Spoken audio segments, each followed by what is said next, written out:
Okay, I think we are here. Good morning to everyone, and good afternoon probably to the ones who are connected from farther east from here. I'm very happy and glad to be here today to introduce you to the event Girl Power, the role of women in the energy transition.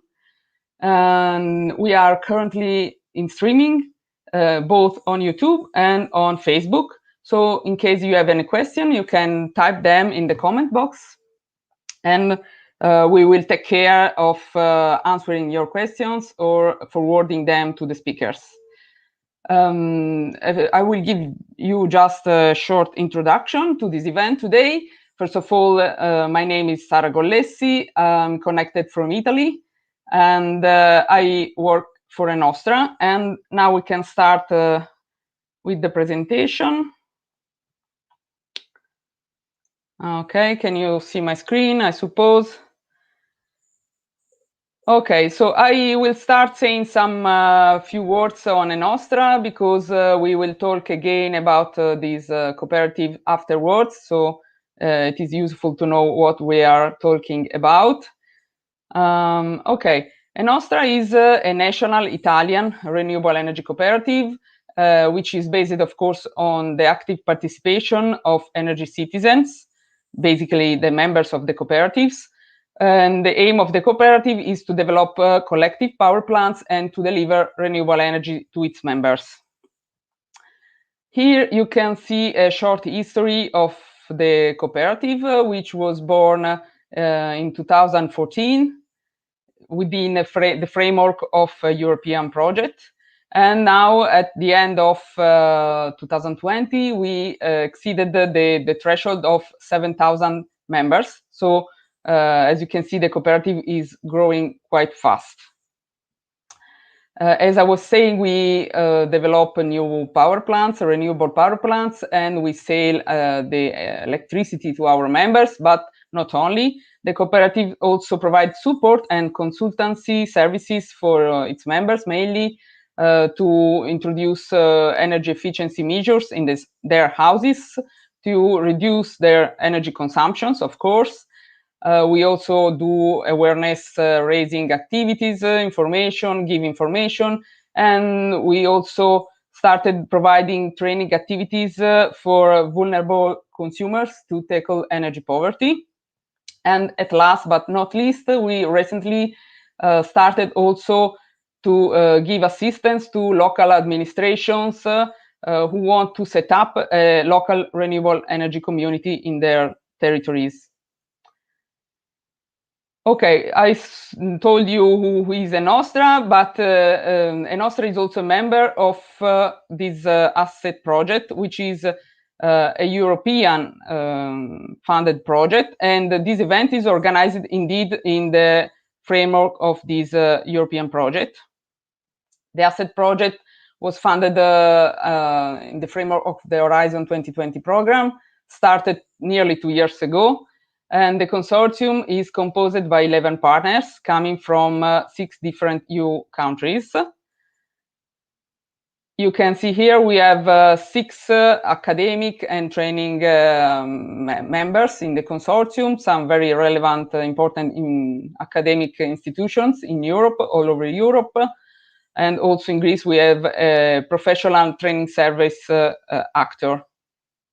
But not only. Among the partners, we also have 2 cooperatives, Enostra, as I was saying, and the Cooperative from Belgium. We also have an industrial association representing the storage sector, is in Brussels. And we also have 2 consultancy companies which support the work we are doing within the project.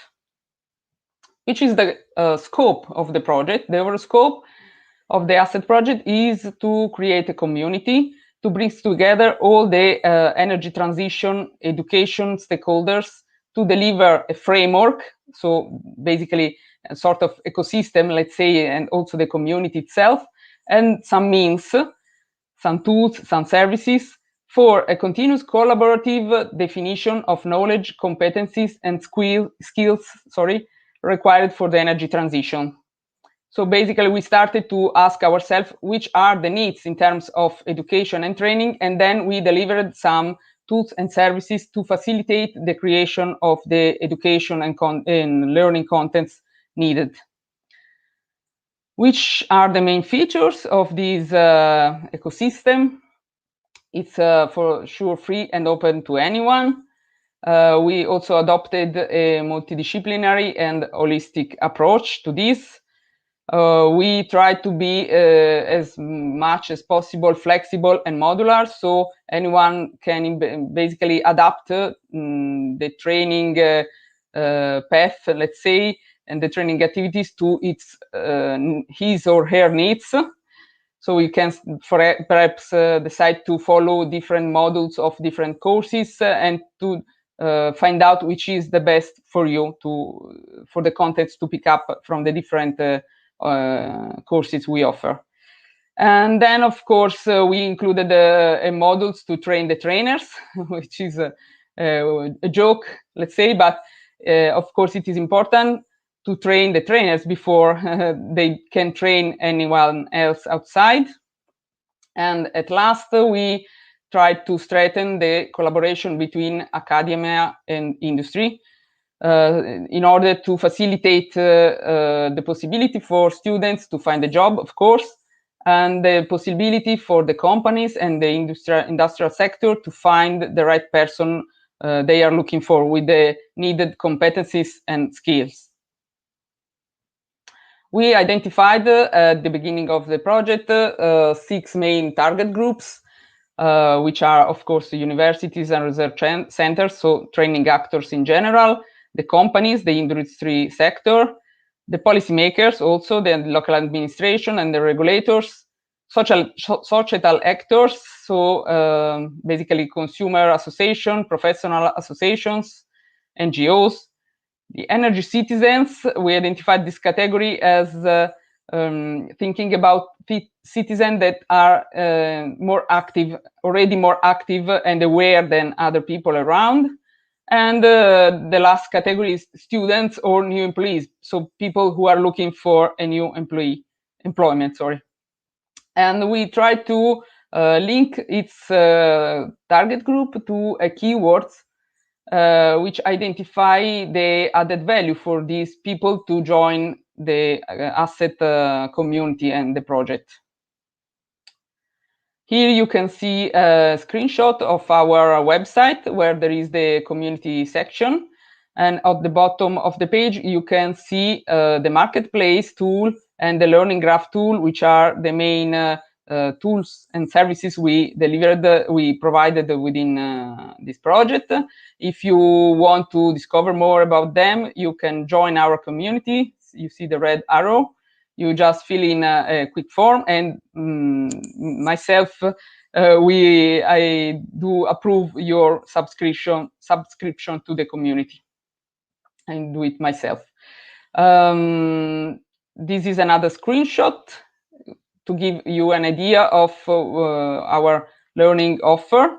It's just a screenshot, so it's not a complete list. But if you go on our website under the library section, you can find the online open courses we are offering at the moment. And I'm quite sure you can find at least one which could be interesting for your general interest, for any specific purposes, or for your work. Okay, the bad news is that, as I was saying, the project started 2 years ago. So we came near to the end of the project that will finish at the end of April. But the good news is that if you want to discover more about the project itself and the outcomes and our future plans, because we are planning to keep the main outcomes alive in the future, you can join our final event on the 15th of April. You can find all the information about this event and the subscription form on our website, or either on our social media accounts, or otherwise, if you need any other information, you can also drop me an email. But let's do a step back. Let's come again to the event of this morning. which was the pretext, let's say, or the excuse to organize this event. In November 2020, some months ago, we, as a cooperative in Austria, performed a survey among its members to analyze the role of women within energy cooperatives. Why? Because we think that energy cooperatives are indeed an intrinsically democratic and inclusive model. So it could be a good organizational model to foster the inclusion and the participation of women in the energy transition. The survey, the questionnaire, was designed by two researchers of the University of Milan, Aurora Dudka and Cinzia Meraviglia. But I don't want to spoiler much more about that, because Aurora will present the results of the survey afterwards in the second session of this event. And this was let's say, the pretext. Then we decided to enlarge a bit the discussion, including other speakers who we think that could give relevant and interesting insights or point of views on this gender topic, which is, of course, a key topic for the energy transition, but at the same time quite delicate. So we tried to split the event of today in two sessions. In the first session, we will give some more consideration about the sociological and the policy implication of this topic, while in the second session, we will talk about some concrete, let's say, field experiences. So we will listen to people that are working on the field and will give us perhaps some cues, some interesting information that we can also bring back home and use in our everyday life, in our work, and so on, as at least an inspiration. Okay. Before introducing the first speaker, I would like to ask you small support from you, let's say, since these online platforms allows you to see me, and it's quite good in this COVID time to be able to organize online events, of course, but at the same time, I cannot see you, so I don't know which is my audience, and you cannot see all each other. So before starting, I will propose you to do a short, quick survey with you. We will use this online tool, if you are willing to do it.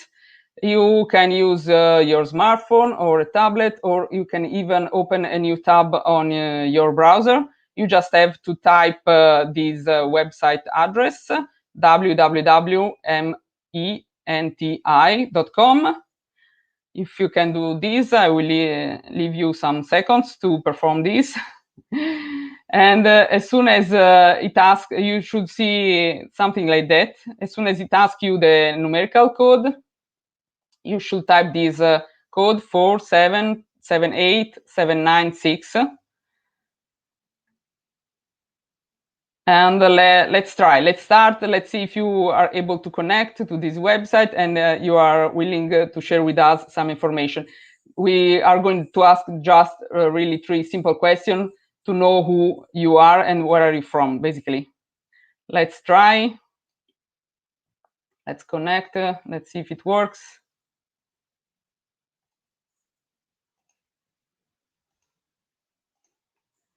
Okay. Oh, I see you are already connected and answering to my questions. The first question is, are you a male, female, or prefer not to state, of course, if you don't want to share with us this information or you are not sure about it.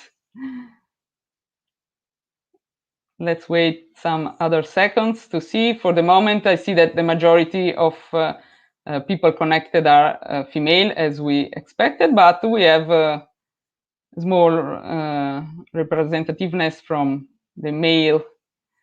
15, let's see who else is connected. 16, it's growing. 17. Oh, another man. Good. Okay, I think that everyone was able to vote. I will go to the second question, which is where are you from? You have to put your little dot on the place you are connected from, at least the right continent. I don't need to know the exact province or regions where you are connected from. It's just to have an idea, because from the subscription forms we received many subscriptions from outside Europe, so we wanted to see if these people were really able to connect during this event. And I see that for the moment the majority is more or less from Europe, spread over Europe, but from Europe. Okay, now we have someone from outside Europe. I think, yes, the time of the connection does not allow people from North and South America to connect, of course. But anyway, they could view the streaming recording afterwards, which will be available on YouTube and Facebook. Okay, good. I think that we have an idea of our audience. The last question is a sort of quiz, but it probably asks you your name. You can type whatever you want. You don't need to type your real name. It's just to check that everyone is answering only once.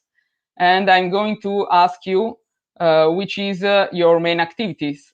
So if you are a student, an employee, or whatever, just to have an idea again of our audience. I suppose you should be able to answer now.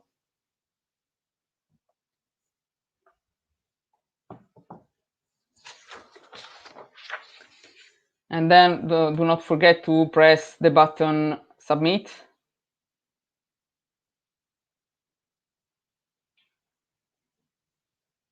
No one is answering. Okay, 3, 2, 1. Okay, no, we have the answers. So we have a small fraction share of students, much more people that declared to be employed, I think in the energy sector at least, and 3 declared other. Okay, very good. So basically, I finished with my presentation. So I will stop sharing. Ludovica, if you can put me again on the screen.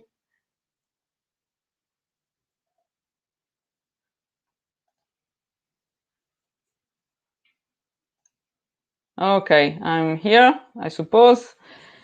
Okay, so let's start with the first speaker of today, who is Marine Cornelis. Marine, I think you are online. Okay.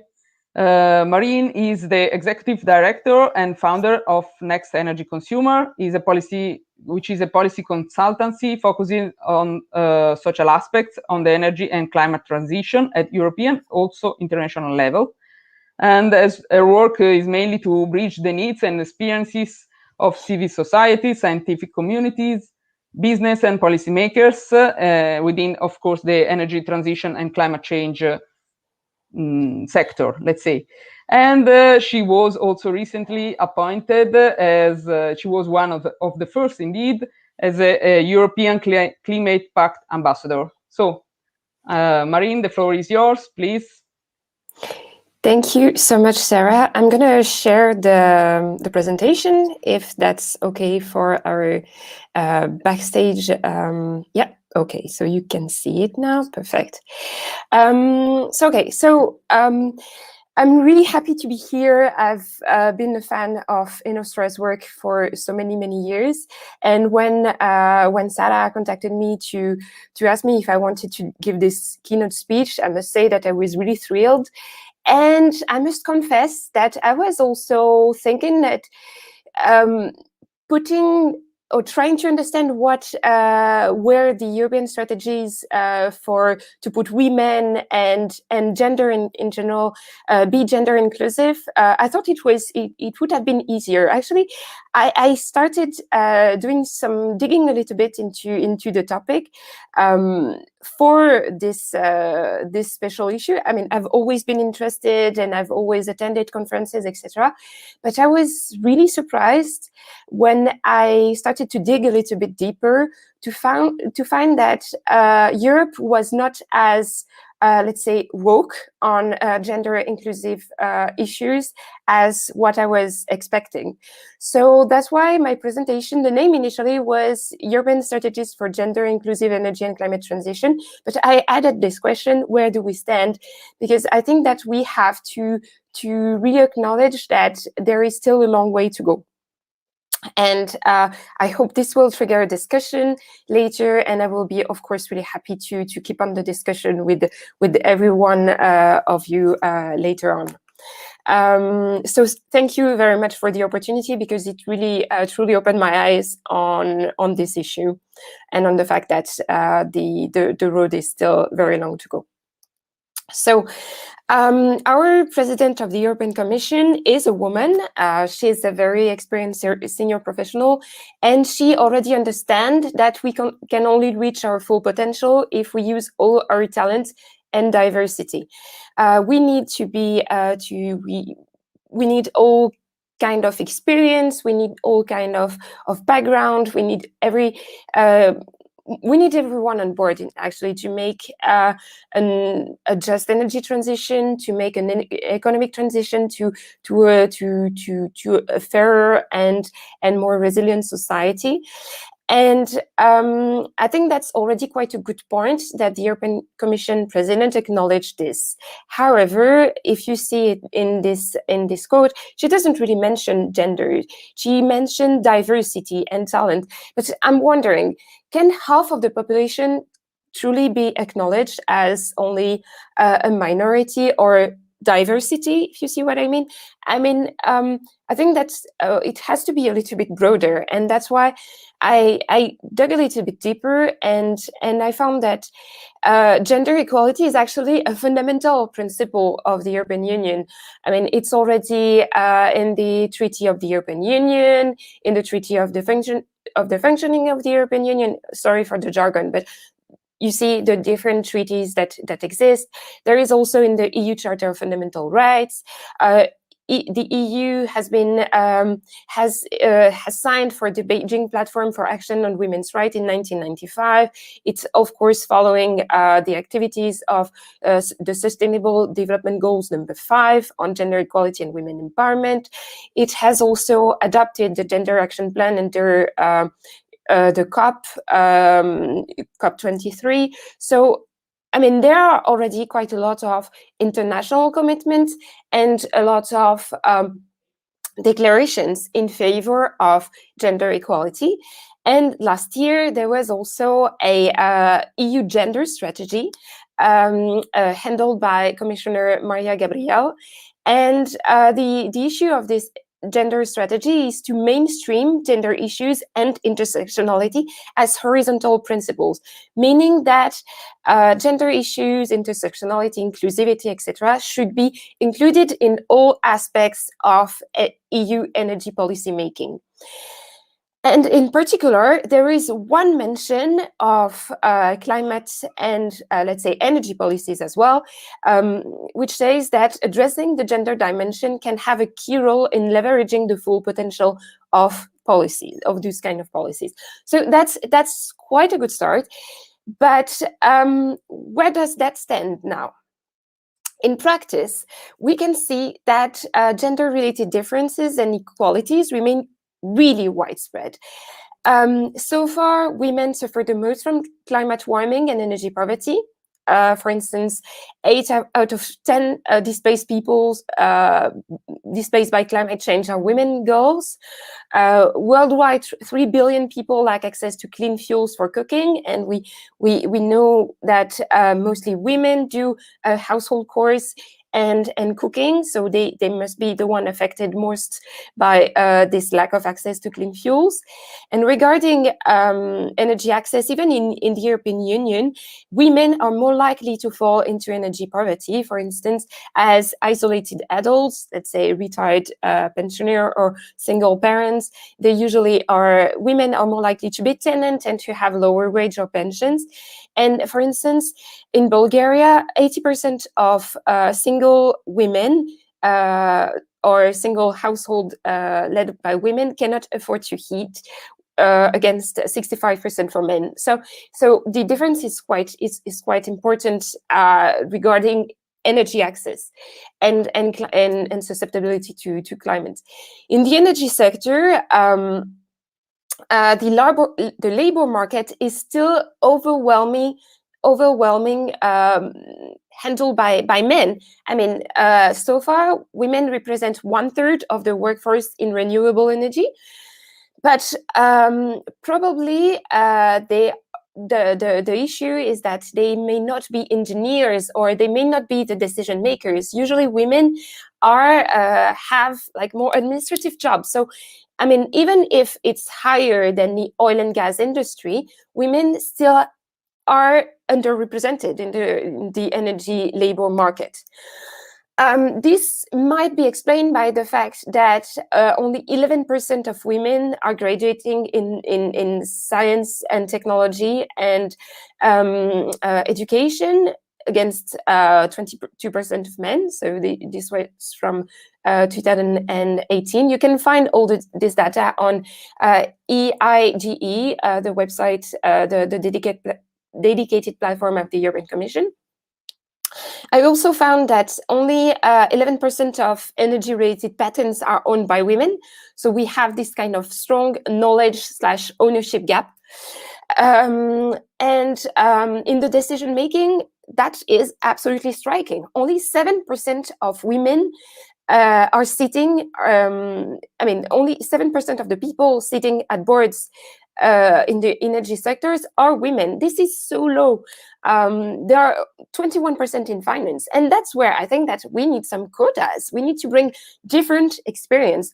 And if you ask me, yes, I'd be absolutely thrilled to help build this kind of thing. And I'm sure everyone who is attending the assets presentation would be, or courses would be happy to join this.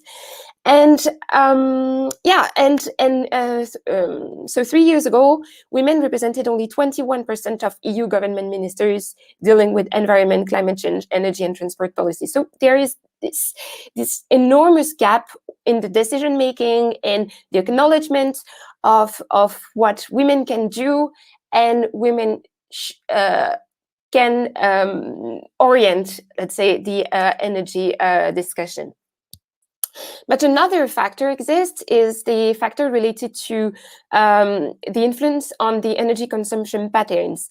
3/4 of unpaid care and domestic work is performed by women. Women, as I said earlier, have maybe a lower ownership rates of their houses. They are more likely to be tenants. They have lower employment, wages, and pension.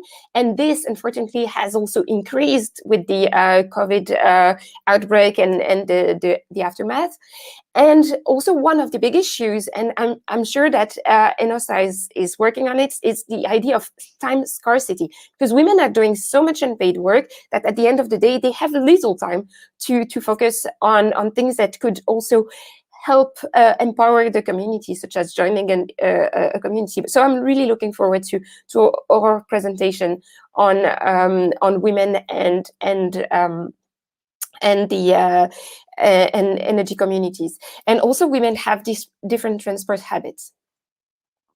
This slide is just to illustrate the fact that women and men have different environmental behaviors, attitude, and consumption.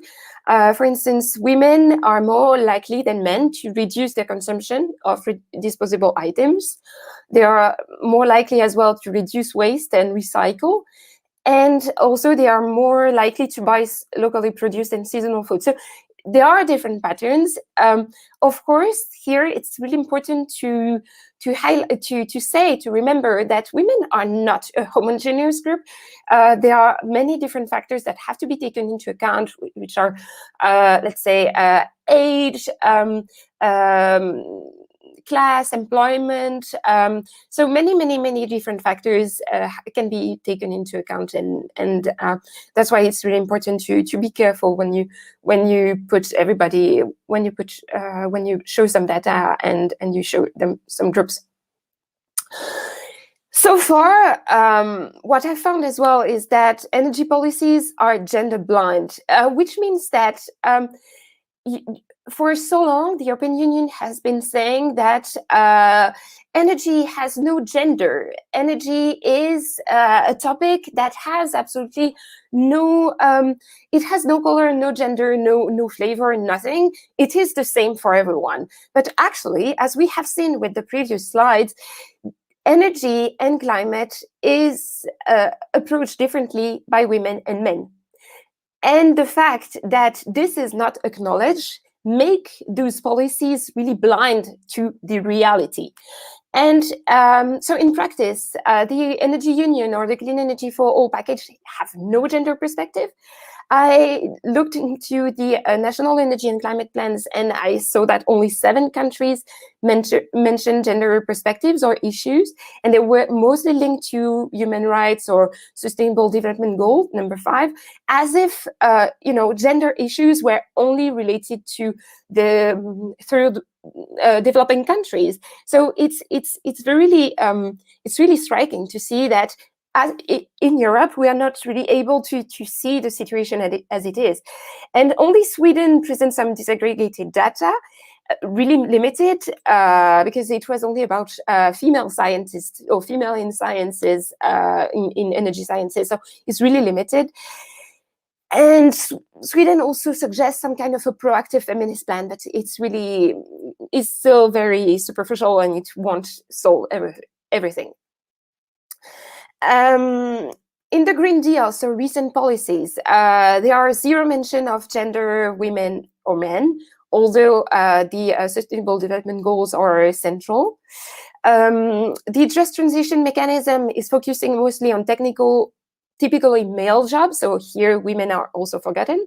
And regarding the renovation wave, what was interesting, I found interesting, was that it says that increasing the presence and role of women in the construction sector can help improve the availability of skills and qualified professionals. But if this is not addressed already in the Just Transition mechanism, or if there is no typically proactive work in order to encourage women to join the construction sector, then it won't go anywhere.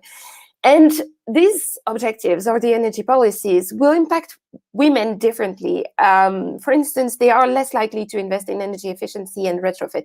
So it's really important for energy policy to adopt a gender perspective or a gender inclusive lens. This is the same for climate policies. They tend to be very gender blind, making no mention of men or women or gender. However, pregnant women might be a more vulnerable group towards environmental action. So we will see. However, I see that as an EU Climate Pact ambassador, I encourage everyone to join in because it's a great initiative from the European Union. But as a EU Climate Pact ambassador, I was really happy to see that that the number of ambassadors for the time being is 180. It's perfectly gender balanced. So I guess this is already a good start, to acknowledge, to have the data, to have the balance already in those numbers. And the EU Climate Pact also aims to overcome the barriers of personal characteristics such as gender and disability. So I think it's really important that the EU Climate Pact is acknowledging something and mentioning something on that matter. So I also looked into what's coming next. And what's coming next is that on research and development agendas, there will be a gender equality plan as an eligibility criteria in the Horizon Europe fundings. So that's really, really good. So for the next goals, beware, you have to have this gender equality plan. And there is also an accelerator pilot within the EIC on to encourage women and encourage CEOs of companies. So I think it's good, to have this kind of push. Regarding the annual sustainable growth strategy, there is a mention of the importance to address gaps in employment skills and pay between men and women. So that's really good. However, on the recovery plan priorities, the gender issues aren't addressed, and I think it's really problematic, because we actually need every kind of profiles on board, and we also need proper budgets.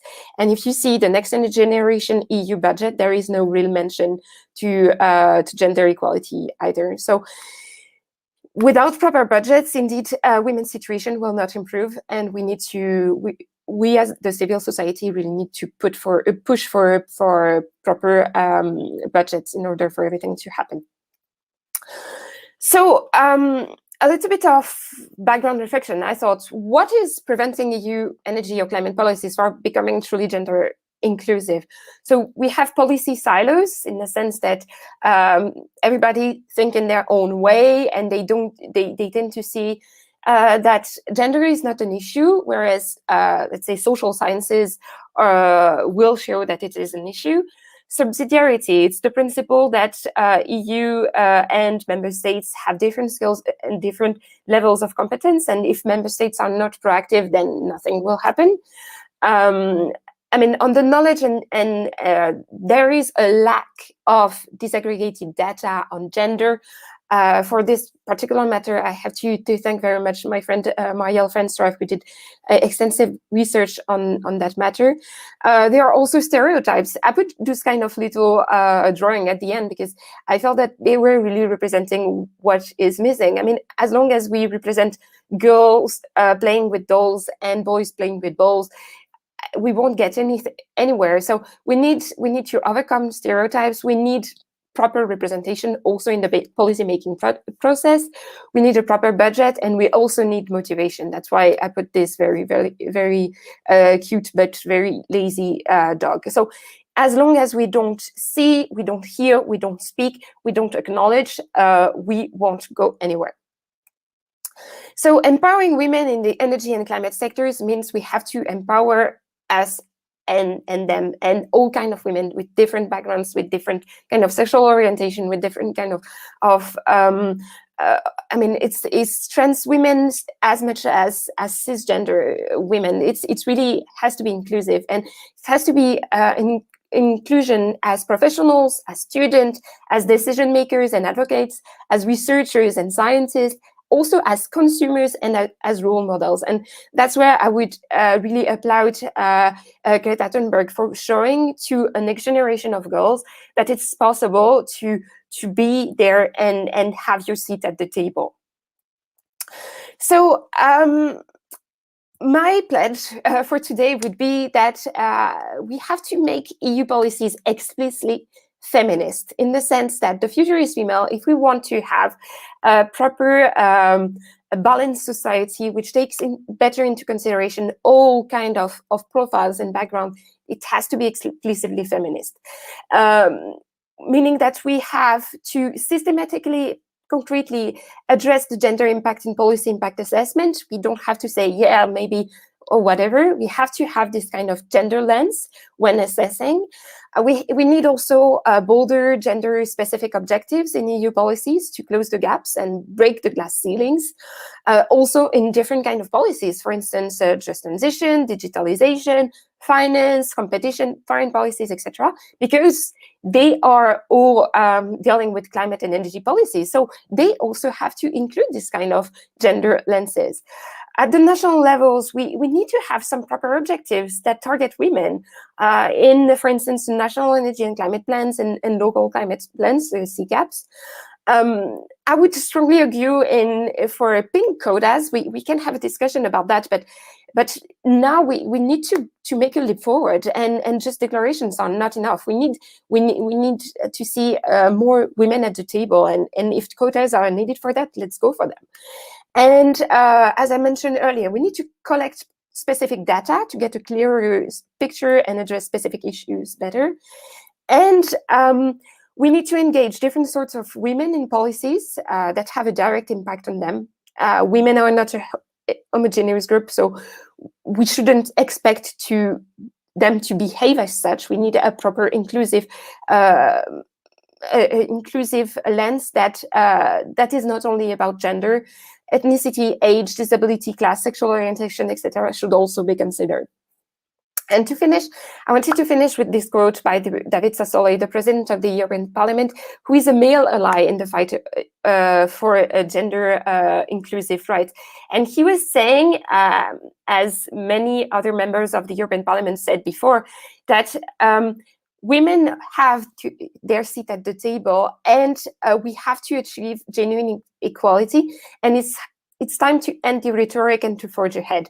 And here he was specifically mentioning the fact that there were the budgets for women in Next Generation EU and different tools is actually missing. So we need to overcome that. And I think that it's great that also men are joining the discussion and saying that girl power is actually power for everyone. Thank you. Okay, thanks, Maureen. Thanks very much for your very passionate speech. You're, of course, a very enthusiastic person, and also for the very comprehensive overview of the EU energy policies. I was more disappointed to see that also the just energy transition policy is not inclusive, because the name should suggest something different, at least for this specific policy. But it's interesting to know. Okay, so I don't see any specific comments coming from the audience for you, but Marine will join us for the final round table. So in case you have some more questions for her, you can just type them in the comment box, and we will forward to her afterwards. So, okay, thanks, Marine. And I will call the next speaker, who is Joy Clancy from the UK. Okay, thanks, Joy. So Joy is a professor emeritus of energy and gender at the University of Twente in the Netherlands, but she lives in the UK, as we were saying, and she started her academic life researching into renewable energy technologies. And I hope you don't mind if I read directly from your bio, but it was very nice. She started wondering why people, and women in particular, when adopting these fantastic technologies, which could solve many problems. So she was wondering this, and then she tried to go on to find a solution for these. So she spent the last 30 years trying to understand what are the gender issues and the social issues in general related to energy transition, and why there are some obstacles in this process. Okay, Joy, the floor is yours, please. Thank you, Sarah, and thank you for inviting me to give the presentation. It's very yeah, I certainly enjoyed Marina's presentation. It speaks a lot to what I already know from work I've done for the FEM Committee of the European Parliament. And so I'll make a few observations. So if you'd like to show my slides now, please.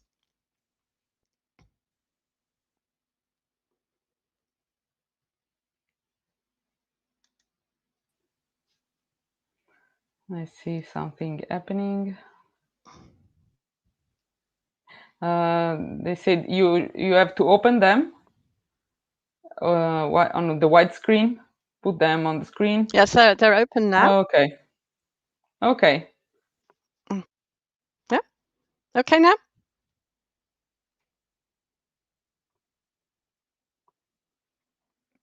Can you see them? It's okay. Okay, right, I can start. Yes, thank you. Okay, thank you. And good morning to everybody. And I think good afternoon to the listeners. I think we have some in India. I certainly enjoyed Marina's presentation and also Sarah's introduction to the project. I'm very interested that you have a cooperative.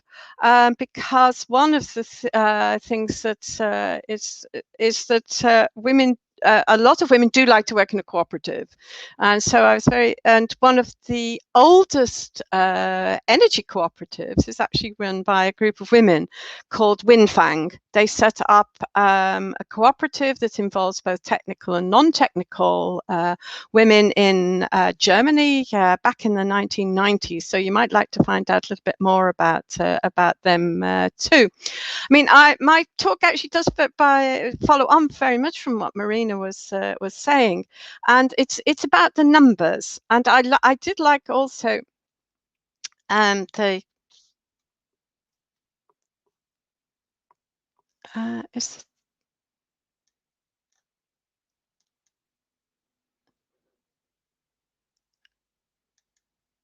Right. I wanted to, and I think Marina made a very good point about women not being a homogeneous group, and that's what I put on my first slide here. That there is the rationale for having women in the energy sector, or more women in the energy sector, comes from three different viewpoints.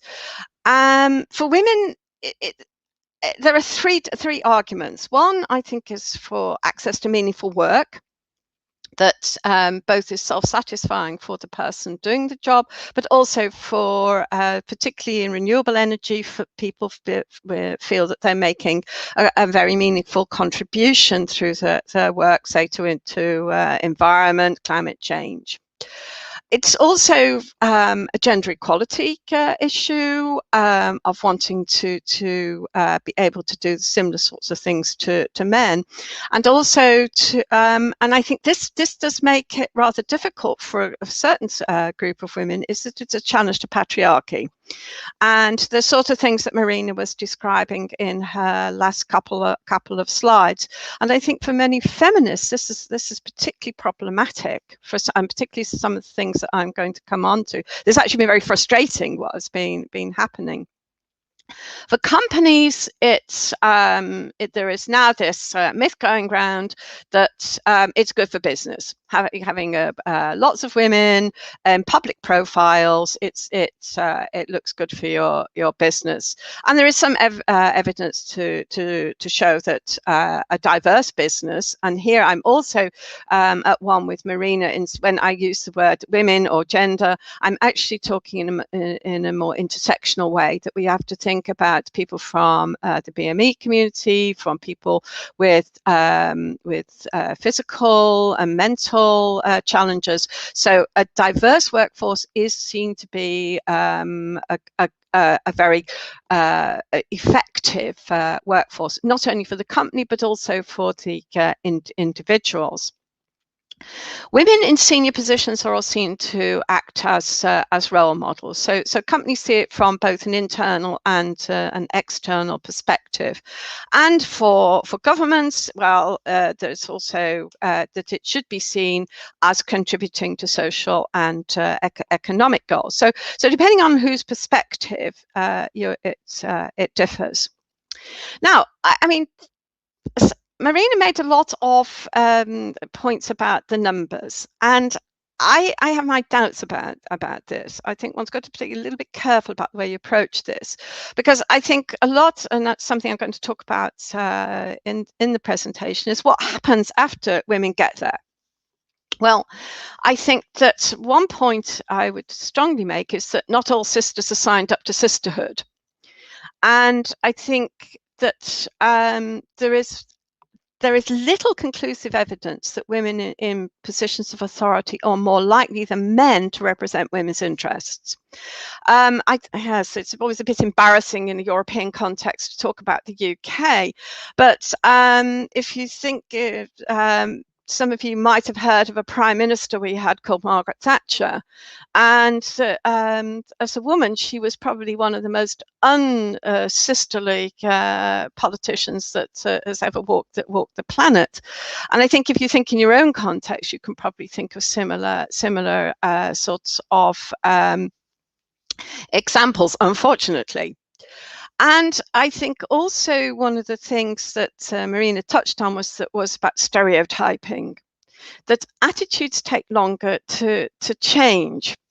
And I'm going to show you a slide that comes from a study by the Harvard Business School, which looked at over 80,000 job evaluations. And about reviewing employees' performance. And on the left, there are 4 positives, words that we use. This is not only about one person, but these are the words that we used, and the negatives. And you can see there's about 14 negative words. These were words that actually were applied to female employees. And so that there is this, if I mean, I also know men who are frivolous, who are passive, who also like gossip. And so, but these were not the words that were used in the evaluation of the male employees. So but words matter, that these words stick. And that then they become problematic for trying to get yourself taken seriously. These are some experiences that are, okay, it's anecdotal, but these are comments that you hear from women who are engineers, or and these are within the last 10 years that these have been collected. The second one actually comes from my student. She's no longer my student.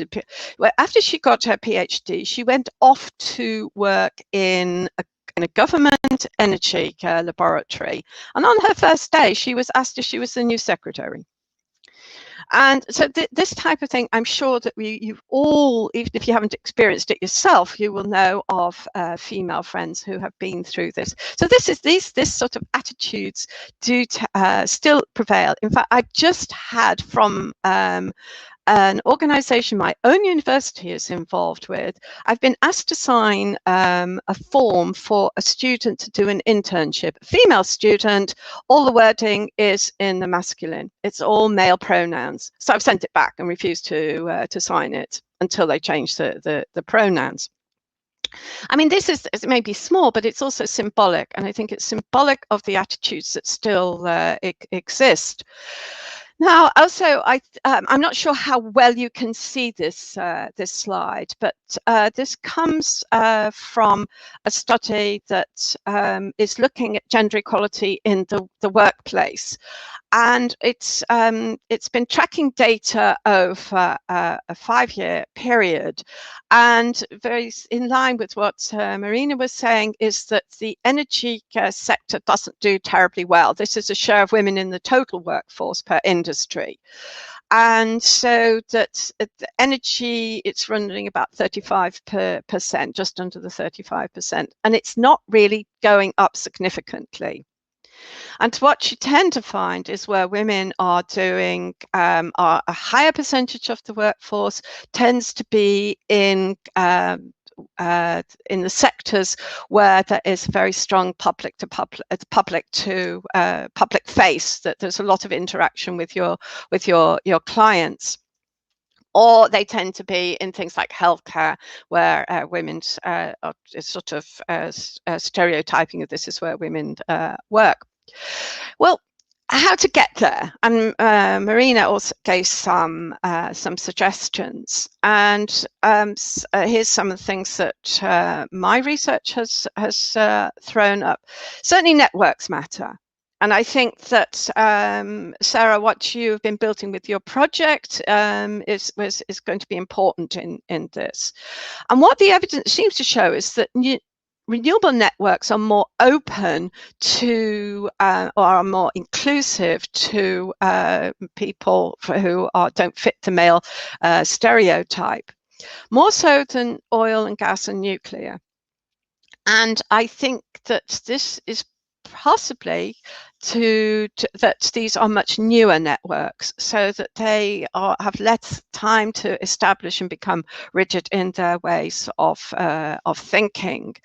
But there's a really excellent wind energy network been set up for women in wind that holds webinars. Of course, because of problems with current situation, physical meetings aren't possible, but it certainly is a much more dynamic. Although, having said that, in my own work, I actually interviewed women in nuclear, who were some of the most fervent proponents of nuclear energy that I've ever encountered.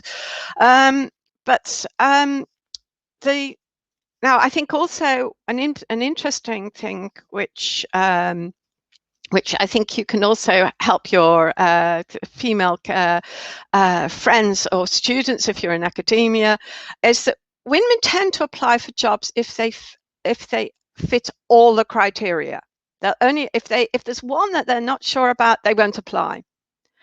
And men are much more inclined to be speculative and think, okay, well, I'll give it a go.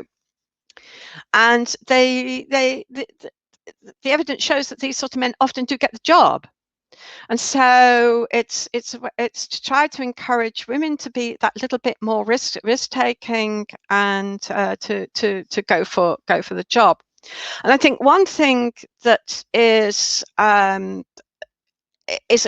concern is that evidence indicates that an employer may tend to favour an applicant of the same age, race, and sex. And I think that is one of the indicators to why the energy sector, particularly in technical jobs, tends to still be very white male orientated. However, getting there is one thing. Staying there is another problem. Of course, biology dictates that women have to, if they're going to have a family, often have to take out at least six months from their career. Some women opt to take longer, but this has consequences for careers, that it disrupts experience, and experience counts in promotion. I've only ever worked in academia, and I know from female colleagues that now the pressure, well, it also applies to male colleagues as well, that the pressure to publish.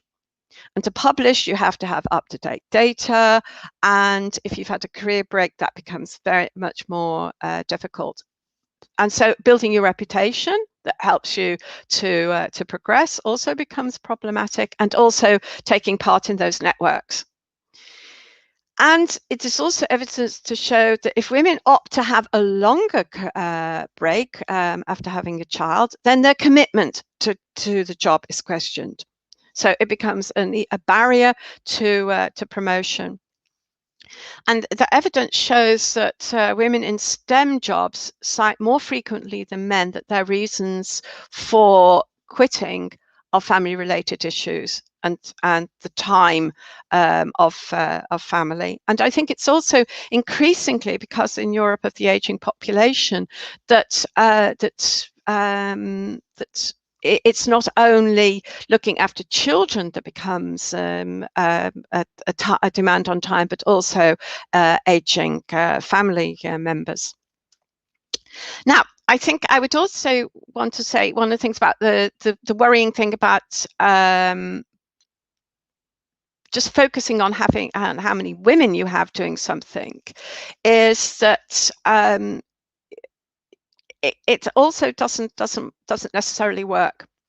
That due to historical disadvantages, some things I've just been talking about, women are less experienced than men of the same age, partly linked to the career break, and this is often interpreted as less competent. So that to make decisions, to give advice, and so this results in less influence. Though I noticed that Marina was rather excited about the number of women at the board level, which is true. It appears that that there are increased numbers of women, but at lower levels, this is not the case. That it's increasing less significantly. So I'm thinking of mid management levels. If in my university, it's at the associate professor level that is problematic. And it's interesting that if you work in a company that is multinational, or maybe even has sub-regional offices, then the geographical distance from head office has an influence on how many women are in senior positions. So that was an interesting piece of data that got thrown up. Also, looking at women in the boardroom only by counting the numbers is also problematic, because often in the boardroom, the director is not necessarily an employee of the organization, but they hold a directorship, and they can hold a directorship of more than one organization. So whilst it might look impressive that you have, it appears there are 30 women on boards, there may only actually be 20 women as people, because they are holding double jobs. And I would also go back to something that I would say is, we have to ask ourselves, what are the men doing here? And I tried to find data on who were gender equality officers. Now, I couldn't find any data. It's not, just maybe my incompetence rather than the data doesn't exist. But my intuition tells me, and anecdotal evidence, that if there is a gender equality officer, it's going to be a woman. In my university, it's a woman. And I think, well, actually, gender equality is not the sole responsibility of women. It's an equal responsibility. And I was very heartened by the closing statement from Marina. And I do think this is changing. I think that younger men are much more open to gender equality. I gave a talk to our business students on women as entrepreneurs, and the young men reacted and said, well, why haven't we heard more about this in our lectures? And that's I was very pleasantly surprised, I have to say. And I think also what I'm seeing, and I've sat through a lot of online meetings, as we all have in the last year, and it's been quite heartening to hear one or two of the men say, sorry, I'm late. Yesterday I was in a meeting, somebody came and said, sorry, I'm late. And a man, he said, I had to go collect my child from school. So I think that is changing. It's slow, but it is changing. Now, also some suggestions from me on what can be done to help. I liked Marina's suggestions, and I think that now I'm a bit cautious about these, because one of the my research says that a lot of these schemes are coming up now, because we're much more trying to be proactive about getting to greater gender equality, and there is a lot of schemes that haven't been evaluated. So do take these with a little bit of caution. But certainly I would say that HR policy is where it has to start. The workforce needs to be more diverse, and there needs to be management need to monitor gender gaps. And it's certainly recruitment teams also need to be diverse. Remember what I said about a company tends to, there is evidence to suggest that you appoint somebody who looks like you. And I mean, that's subconscious reaction.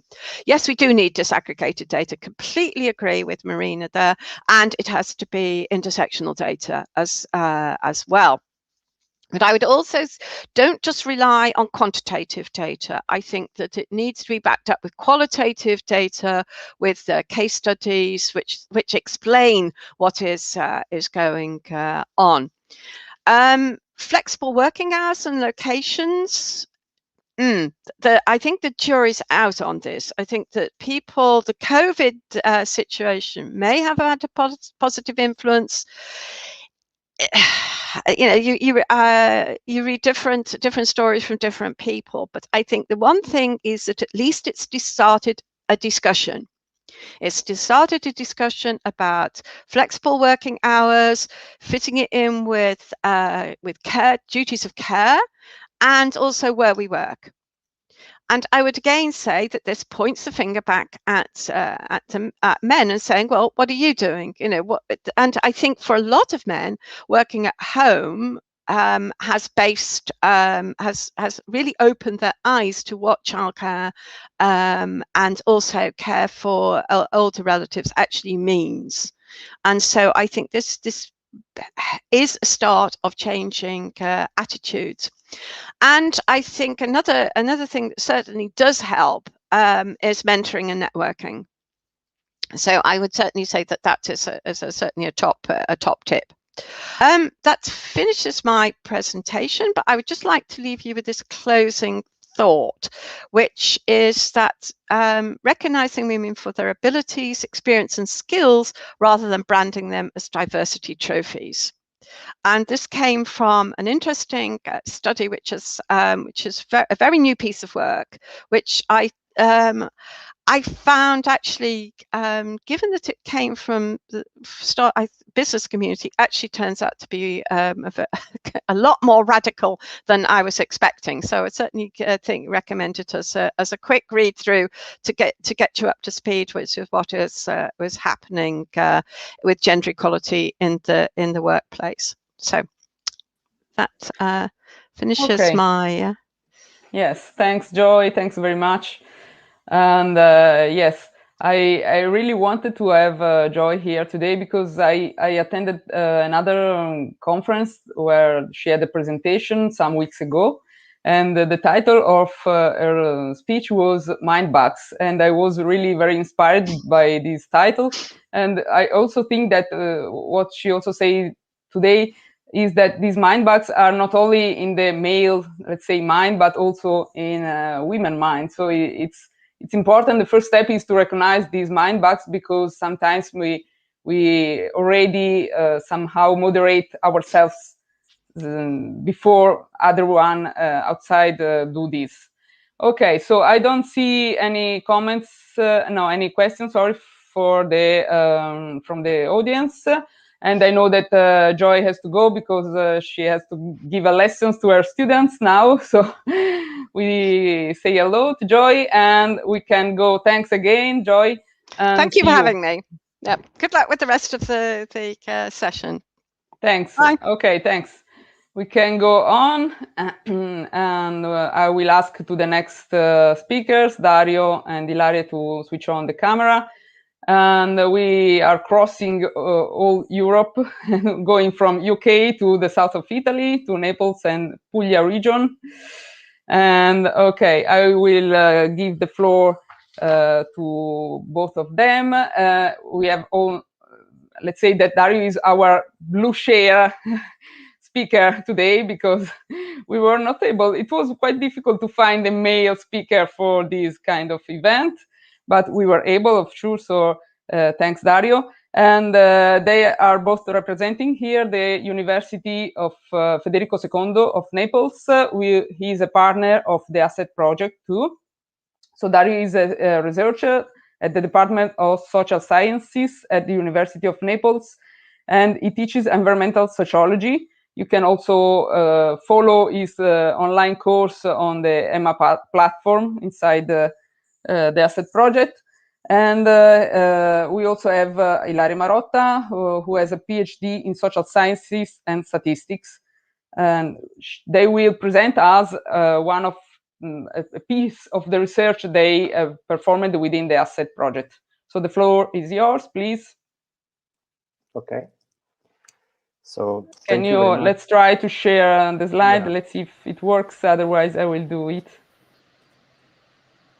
So I am not able to no. To show okay. my screen, unfortunately not. Okay, I will try Can you see my screen? Yes. So, Okay, so let me know when I have to go on. okay. Just few words to say thank you to involve me in this event of Women for Women. And yes, I totally agree with Joy. We need to ask men to talk about their commitment within this kind of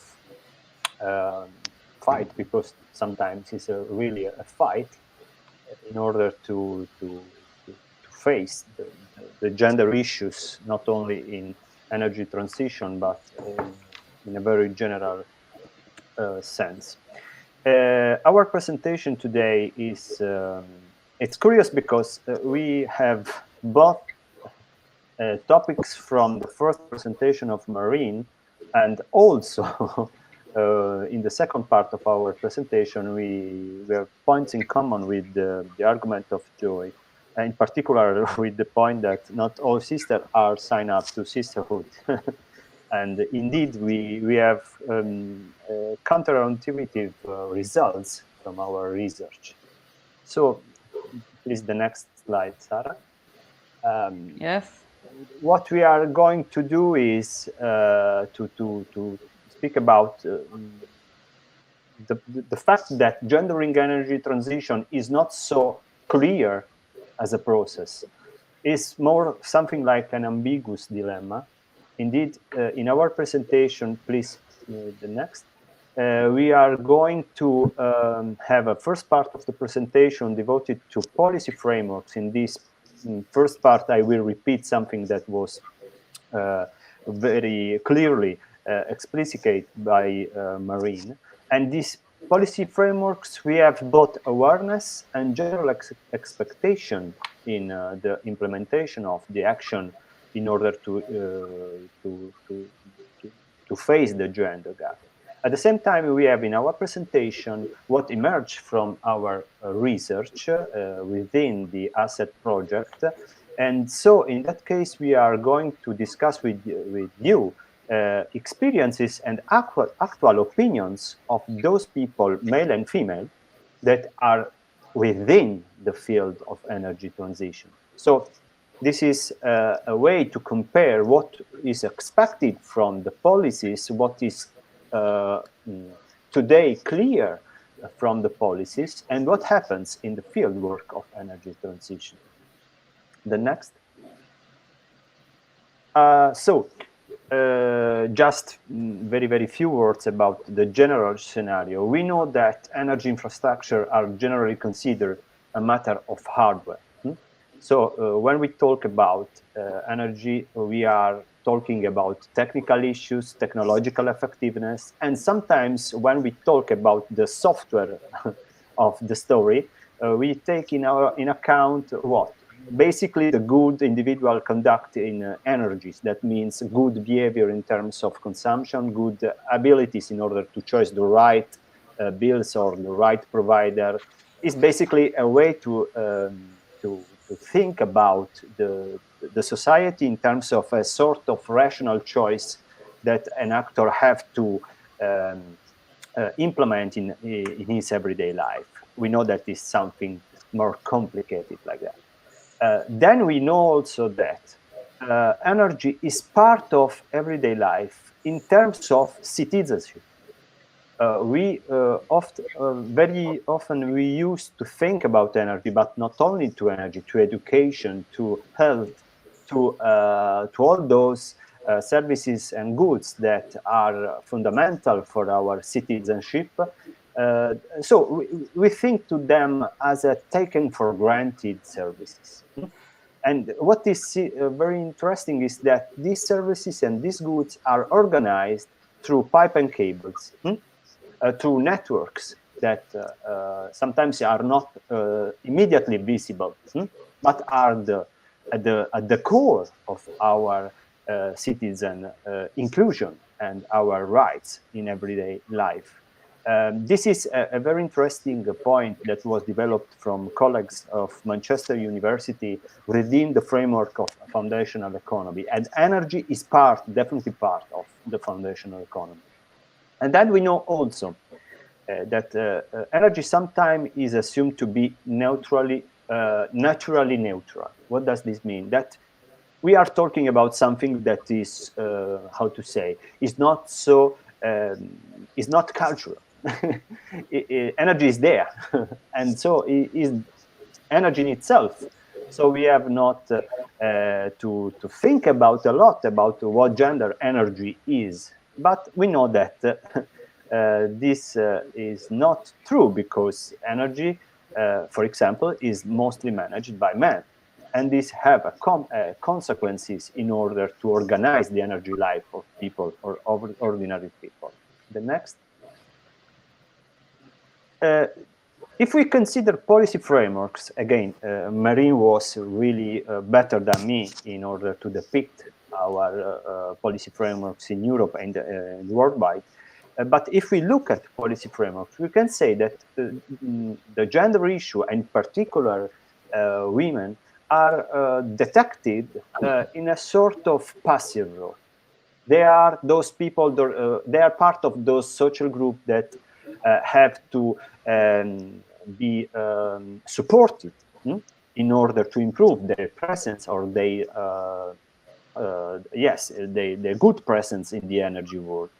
And so they have to be educated, they have to be supported again in order to have an effective life in the energy world. At the same time, we have also this continuous underlining of the weakness of the women within the energy world. So when we think about women, we think in the policy frameworks, we have words that recall energy poverty, time poverty, just in the last presentation was mentioning about this, lack of electrification in rural areas, underrepresentation in employment and decision-making roles. So we have a sort of, a way to detect the gender issue and the female role within this scenario as a passive and weak role.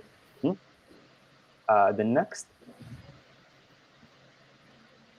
Now, these are the main, how to say, the main line of the policy frameworks for Europe, but also, of course, for other countries. So nowadays we have a sort of policy awareness. We know that women play a residual role in technical, professional, and job profiles, that they are underrepresented among those courses in STEM educational academia or courses. We know that there is just a minority that works within the field of energy sectors, and that something more are within the renewable industry. And we know that, as also the previous presentation stressed, that women are more close to those organizations, those arrangements, those governance that try to unfold a sort of democratic and decentralized way of energy providing.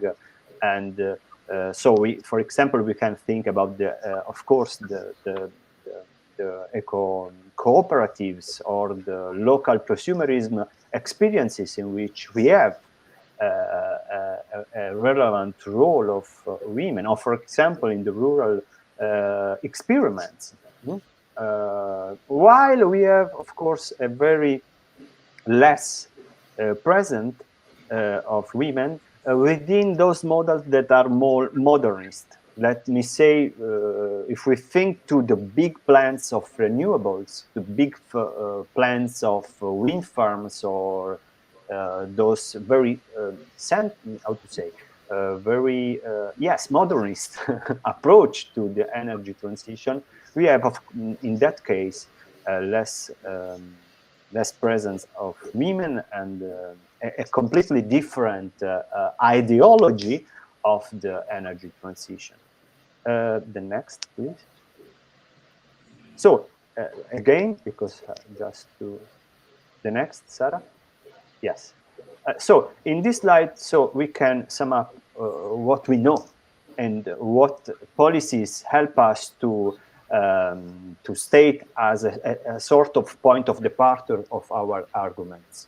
We know that we need, for a good accountability of what is going on in terms of gender gap, we need a new disaggregated data in order to better understand what happens in the field of energy, and that we know also that we have still a very relevant gender gap, also in leading position. I completely agree with Joy that says, what happens if the leading position will have a sort of 50% for both genders. We have to see also what happens at the bottom of the pyramid. This is definitely right, but nevertheless, we have still a problem also in terms of decision making and leading position. So we have more problems than to be solved.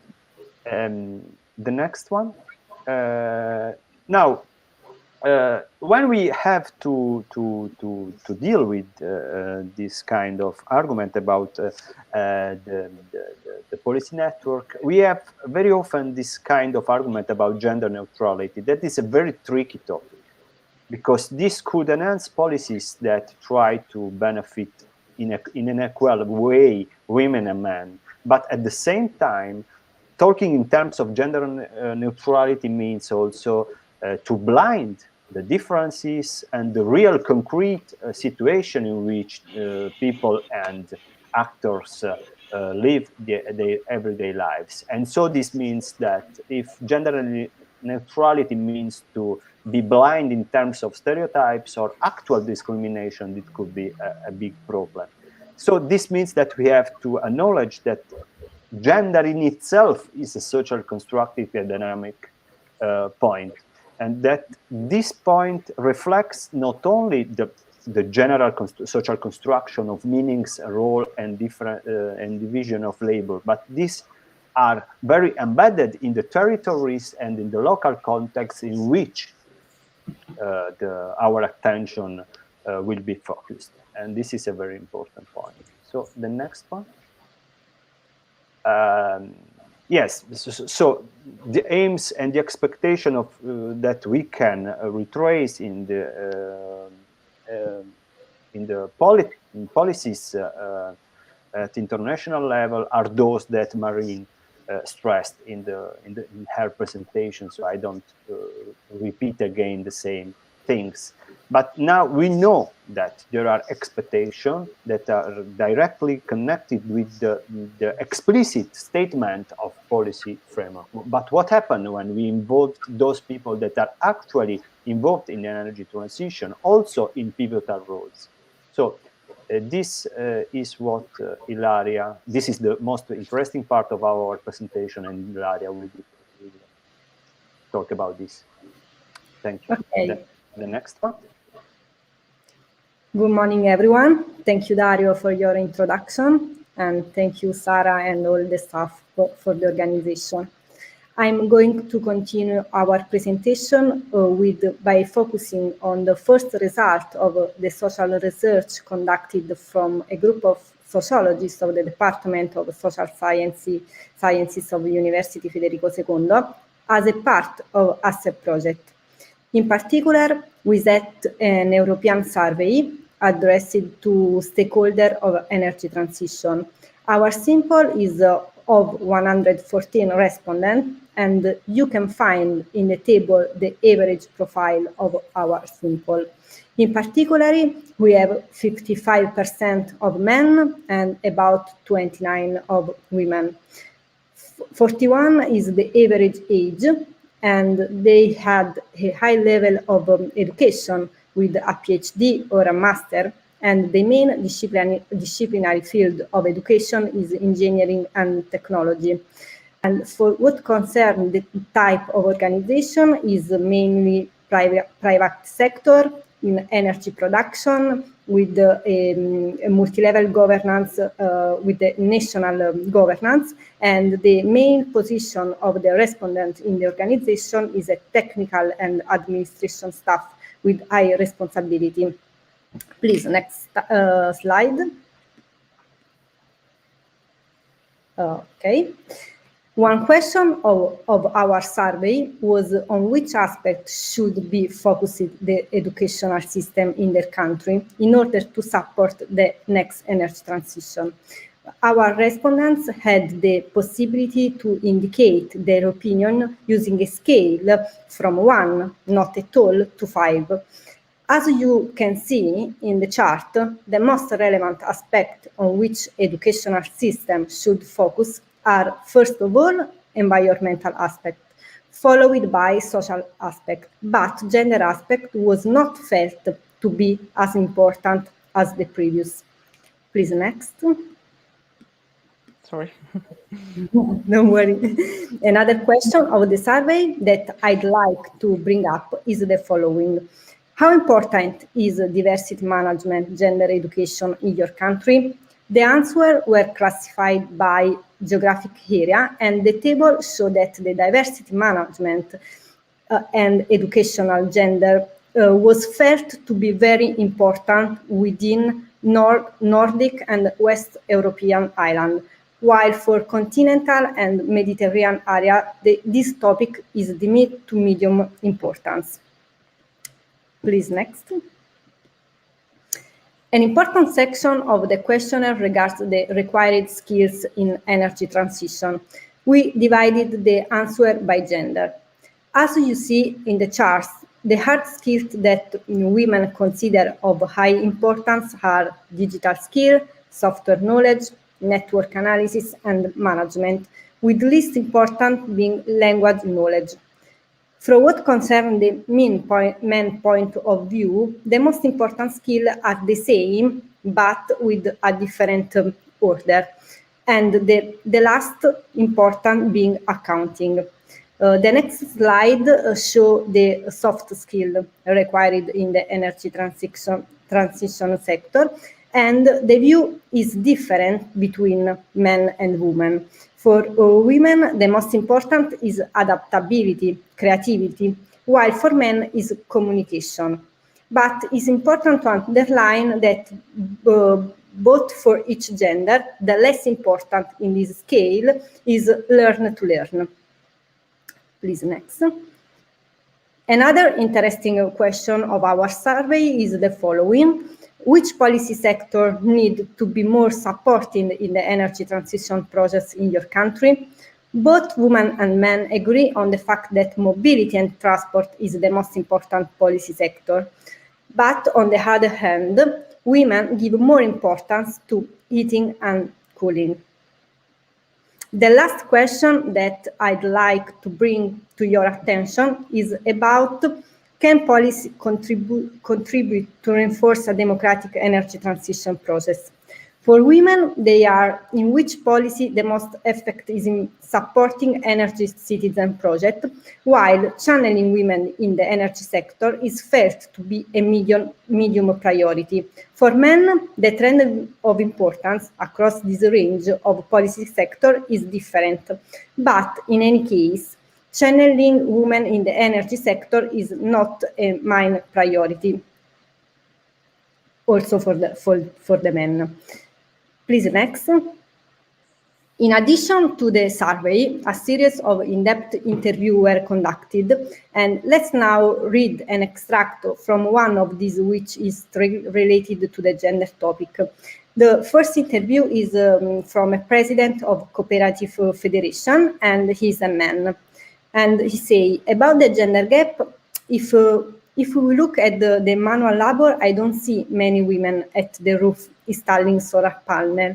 I'm familiar with a visiting of the university here. He told me that only thing they can to do increase the number of women in technical faculties is to include and emphasize social aspects. For example, for agricultural engineer, they just need to change the name into bioengineering, and all at once the woman can, because there was bio in the word and it was the same curriculum. Please, the next. The second extract comes from a female sociologist and researcher, and she say some professions in same sector tend to be male. For example, the construction sector is a very masculine field, but actually this is a need because it is closely linked to physical strength that, as you know, is more a masculine feature. But engineering and architecture, other profiles are flourishing. And so on. Please, the next one. Let's now draw our conclusion. In this presentation, we are asking for a gender balanced transition, and at the same time, we are stating the need to unfold a fair and equality-based and sustainable transition. But unfortunately, our research shows that gender is actually not reported as an issue, but this seems to be a gender issue, a big gender issue. And also gender questions are not considered a relevant priority for educational system. At the same time, channeling women into the energy sector is considered not a relevant priority for women themselves. And for what concerns the skills, hard and soft skills needed in the energy transition sector, our results show that seem to assume a different importance for each gender. And we ask, is this a confirmation of a stereotyped profiles of green collars? Next one. Thank you for your attention. Okay, thanks Ilaria, thanks Dario for your presentation. And we saw a lot of data here, but in case, I think that in case people are interested in knowing more, in digging more into all this data, they can just wait some more weeks and you will deliver the results of the research in a new deliverable of the asset project. So stay tuned on our website and let's see when it will come, the new deliverables. Okay. Let's see. No, I don't see any questions from the audience. Okay, so I think it's time to take a break, a short break for a coffee or something to eat. Of course, coffee in Naples, I suppose. And we will come back in around 10 minutes. So stay tuned, keep your windows open, and we will tell you when we are online again. Enjoy your coffee. Thanks. Thank you.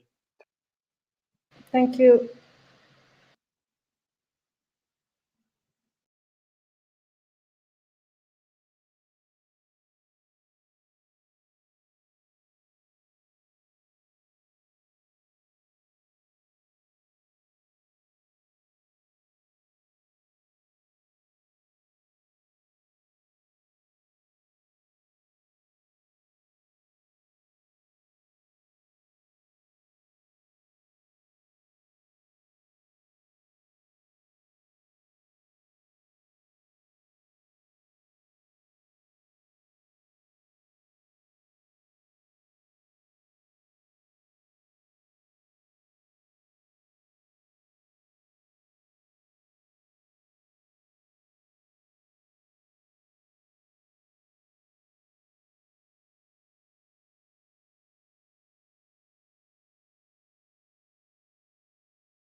Okay, sorry, I was muted. Let's start again, and I hope you had some time to have a coffee. And now we can start with the second session of this event. And as I was saying at the beginning, but I will repeat it now because perhaps someone joined later on. The excuse, the pretext of this event was to present the results of a survey that Nostra Cooperatives performed in November 2020 among our members with the aim, let's say, to analyze the role of women within the energy cooperatives. This survey was designed by two researchers of the University of Milan, Aurore Dudka and Cinzia Meraviglia, and now Aurore is going to present these results. And yes, Aurore is a PhD student in economic and sociology and labor studies at the University of Milan, of course, and she's studying the inclusion of citizens in energy transition through energy communities. So it's exactly the focus of our event. And Cinzia Meraviglia is an associate professor at the University of Study of Milan, and she teaches methodology in social sciences and inequalities, stratification, and social mobility. So, Aurore, the floor is yours. You can start with your presentation. Thanks. Thanks. Good morning, everybody. So we are very happy to present you the work we led with Cinzia on women and energy communities, the case of Nostra in Italy. Our work aims to contribute to the field by giving a better representation of women representation in energy community, and to understand what barriers can hinder this participation. From a theoretical point of view, we want also to focus on the fact on collective action initiative, and better understand if collective action can also bring and lead inequalities. So to come back quickly to the problem, but it has already been highlighted, for example, by Marine concerning the situation of women in energy world. So energy is largely dominated by men. And for example, 78% of technical positions are occupied by men. The more you go up in the hierarchy, the less you will find women, obviously. And when women are working in energy field, it's often to be assigned to administrative or marketing task. So it's why energy community is a new model and a new way to consume and produce energy, and seems to be an opportunity to give a better representation of women in this field, because energy communities is a collective action initiative and is pretty associated to the idea of energy democracy and energy justice. And thus we have the idea that energy community should bring more inclusivity.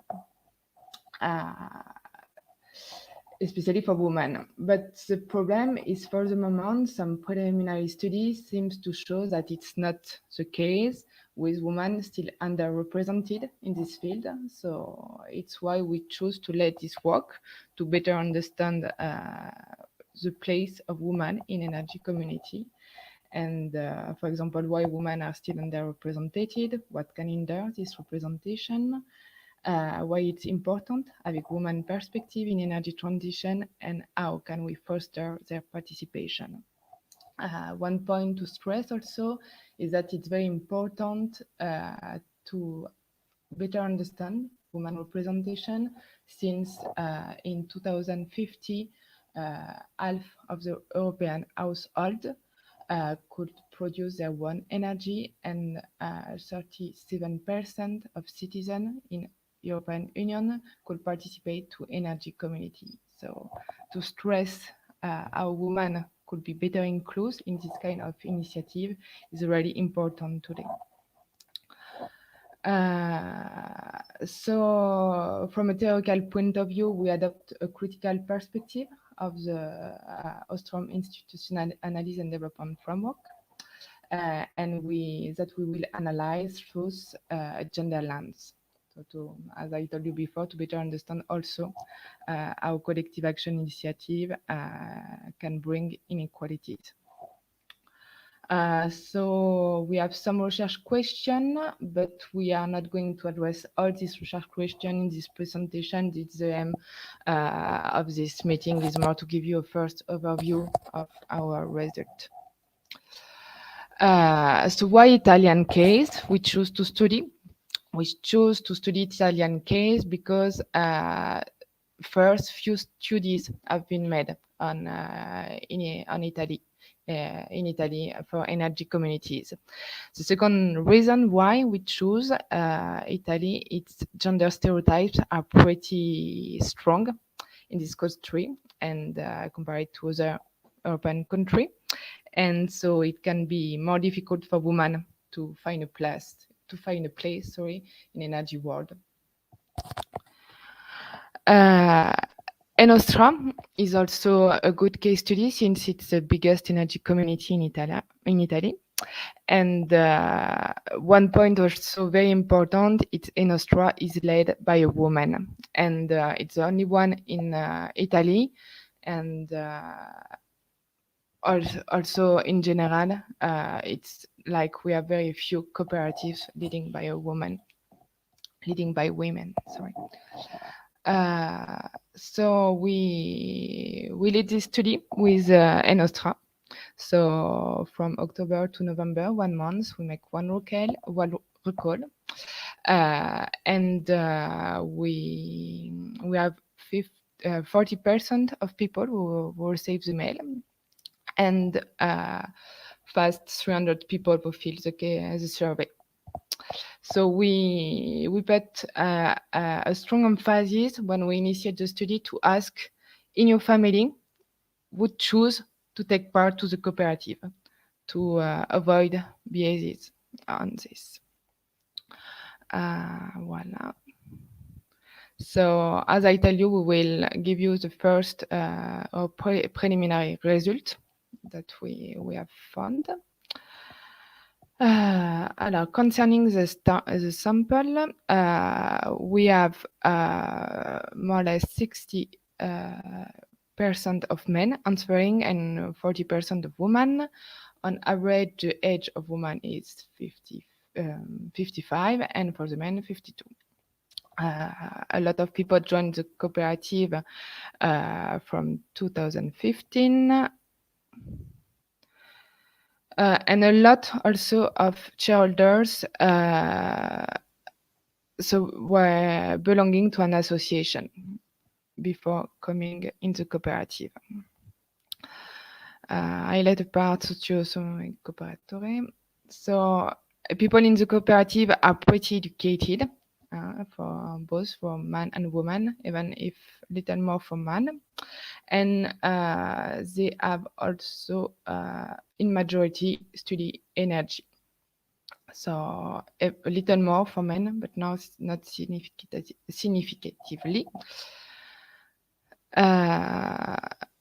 So concerning gender and motivation to take part to the cooperative, we can see that there is an homogeneity between men and women, like environmental impact and social impact are both considered as very important to join the cooperative, while the profit is something that is not few important for shareholders. Economical impact are important. This means like local development, job creation, for example. Concerning the fact that do women feel to be on a par with men in the cooperative, we can say that interaction, during the interaction, women feel comfortable to speak, and women and men, the both. For example, during interaction, I think that people cut the word to others. Well, no, we don't find it. And people in general think that they can express their view, and also the council of cooperative lets them express themselves. So we can say that it's a friendly environment with people respectful in their exchange. One point negative for is even if it's a friendly environment, women tend to think that men take the floor during interaction, and men don't always realize this. Concerning stereotypes regarding women and energy in the cooperative, they are very, very low. Like fast everybody answer. For example, in general, women think that energy is a mal business. Fast everybody, both women and men, both think that no. And we ask also, because Nostra has a lot of technical posts occupied by women, and so we ask about the fact that if people can be surprised about this, and not at all too. So stereotypes in the cooperative are very, very low. Concerning self-efficacy indicators, like understand investment decision, understand management, the both also scale it's pretty equal. And they have some difficulties to understand investment and management, how it works in the cooperative. But gender don't play a role on this. When it's about electricity distribution in our network, how it works, women have more difficulties than men to deal with this, and it's significant between the two groups. Concerning understand legal framework on renewable energy and understand barriers to renewable energy, both score more or less the same. And but we can see as well as the point more complicated. For example, it's about related to technical issue. Is it easy to understand how works an aeolic plant or a photovoltaic plant? We find a gender gap between men and women. And we led also an ANOVA to see if we, between groups, what we find. And even, for example, if the both have studied strongly energy, we find still a gender gap.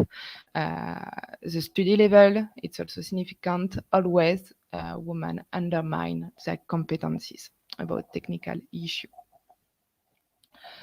Then concerning participation in the cooperative, it's not always the same. There is a different pattern of participation in Nostra activities. Women tend to attend meetings less often than men. And on the other side, women are more likely to attend courses to improve their technical skills on renewable energy, and men more likely to engage directly. Then concerning the amount, the investment in the cooperative, its result already shown by the article of Ron. We find a gender gap with women investing, being concentrated more on small amount, and men the contrary. So concerning investment, there is a big gender gap with women less able to invest on this. Then the last party of our study is to see how, because Nostra has a woman president, so we wanted to see how this can act as a role model and what impact could have this. So women think that having a woman as a cooperative president helps to attract more women as investors, while men think so left often. And but it's a good point for both gender, men and women, to have a woman president. Also, it gives more trust to people participating to the cooperative, and but always more for women. It's also a trigger to push women push women to invest energetic transition. For example, since we have a woman president, I realize that women can play a big role in energy transition, that women can have responsibility jobs in energy field. And so this role modeling acts more on women than men. And then also, when we look about relation in the cooperative, how having a woman president can change this relation, we see that having woman president having women in the executive board of the cooperative brings less competition and more collaboration. And which is a very good point, and it's why we ask a new relational style in energy communities. But always, this belief is more shared by women than men. So if we want to conclude, so we just present you our first result, so much more has to be done regarding statistic model and everything. But we can see that energy communities, the Enostra, is gender neutral on many respects: motivation, exchanging views, stereotypes. However, we should stress the fact that gender self-stereotyping is still present in the cooperative, and especially regarding women trust and their competencies, and also the problem of investing, as it has been stressed by Marina, regarding, for example, poverty. Women are more concerned by energy poverty. So it's very important to understand how we include women and on this issue. So we conclude that Enostra is a woman-friendly environment. And also the fact to have a role model as women is very important for bringing more women in the energy field, and thus increasing its inclusiveness and democracy. We led this study not only on Enostra, but also with EcoPower in Belgium. And so we just got the result a few times ago. So in a few times we are going also to present it. And it will be interesting to compare both countries, Italy and Belgium, to see how it is. And to see, for example, also, because the case of Enostra is a woman president, it's not the case for EcoPower. So I think we will present you also this comparison next time. Thanks for your attention, and if you have any comment, you can write me. This is my email. Okay, thank you very much, Aurore. As you could see, it's a very articulated questionnaire and research, many information, many data, and I think it was not easy to look to dig into all these numbers, figures, to try to understand what's the message behind them, what we can learn from this experience. As Aurore was saying, the questionnaire was performed recently also among the members of EcoPower, who is the other cooperative who is member of the asset project. So we will try to give you some information before the end of the project, also of the results of this survey. And for sure, another important characteristic of these cooperatives is that they employ people called Sarah, because our president is called Sarah, I am Sarah, and also in the other cooperative, EcoPower, there is another Sarah. So we definitely think it's a very relevant feature to be employed in a renewable energy cooperative. Okay, so thanks, Aurore. Aurore also will stay in the roundtable at the end. So if you have any questions, I don't see them now. You can wait until the roundtable and ask her your question at the end. Okay, thanks, Aurore. We can go on with the following speaker. We still stay on the same topic, energy communities and energy cooperatives, because the next speaker is Antonia Proca. who is from Rescope EU, the European Federation of Renewable Energy Cooperatives, and both Enostra and EcoPower are members of Rescope, so we are a sort of big family here. And Antonia is also in charge within the European Federation of an interesting project, EUCENA, I don't know, EUCENA, I don't know how pronounce it in English, European Citizen Energy Academy, and also is involved in the EU Island Secretariat, which is a program of the European Commission looking for making small islands, basically renewable islands, let's say. So Antonia, the floor is yours. Please switch on the microphone. Thanks. Okay. Sure. Thank you very much. Thank you very much, Sarah. Thank you very much for the invitation. I'm really glad that you invited me and that I have been able to attend the session from the beginning, from the morning. A lot of very interesting things were mentioned. I will share with you my presentation to discuss some of the best practices that we have encountered when we started working in the project, the EUCENA project, the European Citizen Energy Academy. I hope you see on my screen. I will, first a few words, as Sarah mentioned, I work for Rescope EU, which is the European Federation of Citizen Energy Cooperatives. We were founded back in 2013. I think that the numbers there are not completely up to date. I think nowadays we represent many more than 1,500 energy cooperatives, since the numbers of the energy cooperatives have luckily risen significantly. And we're also a member of the International Cooperative Alliance. I don't think that I need to spend a lot of time explaining what an energy cooperative is. I just wanted to focus on these 7 principles that are important for us. These are what we consider as critical in order for us to describe what an energy cooperative is. And I wanted to also focus on specific principles that are actually quite aligned with our collective wish and effort to bring gender equality forward. So when we talk about voluntary and open membership, that obviously means that we need to open up our activities and to involve, all persons without any kind of discrimination regarding gender, social, racial, political, or religious issues.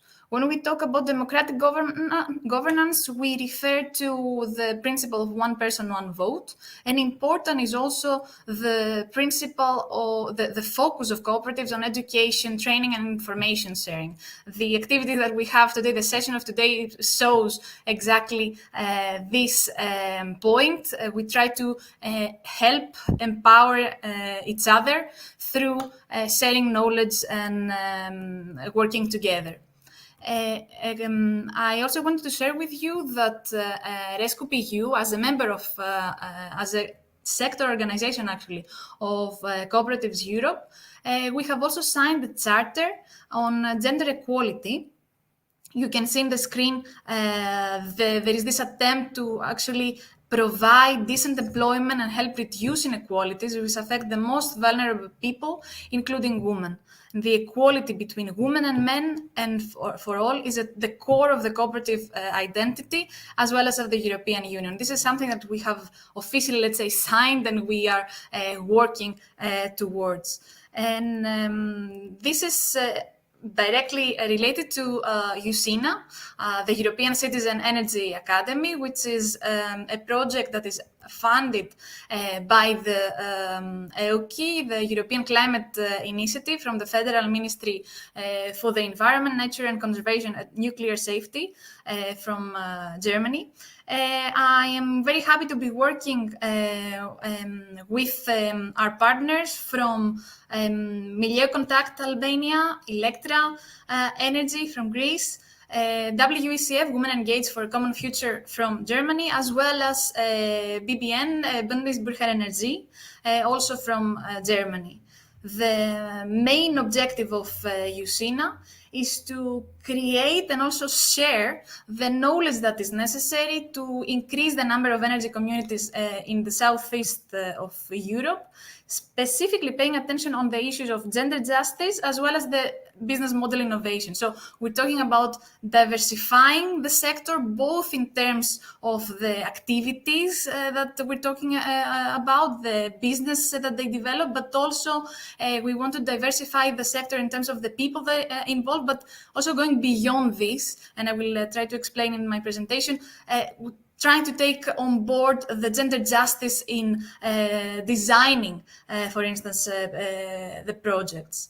And geographically, the focus is to connect, let's say, specifically activities that happen in the Balkans, Albania and Greece, we're working most closely, but also overall in the region, we will be having a lot of workshops there. And there's the idea is to connect with the more established, let's say, cooperatives in Germany and Central Europe. So today I will be sharing with you some of the best practices that we have identified during this work. And I'm actually going to start from, let's say, sharing with you some of the knowledge that we've had.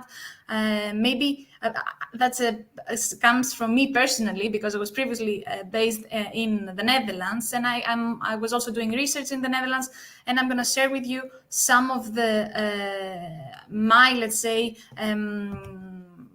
the things that I have identified when I was doing research there. That's before, let's say, joining officially the USINA project. There, for instance, we've seen the initiative of Zuiderlicht in Amsterdam, where the initiative may not have, let's say, the gender justice and gender balance very clearly, let's say, defined in its statute. Nevertheless, we see, apart from the fact that the leader of the cooperative is a woman, we see that also in the communication, the way they communicate the activities, but also the very activities that they engage in, for instance, developing solar projects on schools, they always stress the social side of, let's say, the energy transition, the importance of raising awareness, of involving more people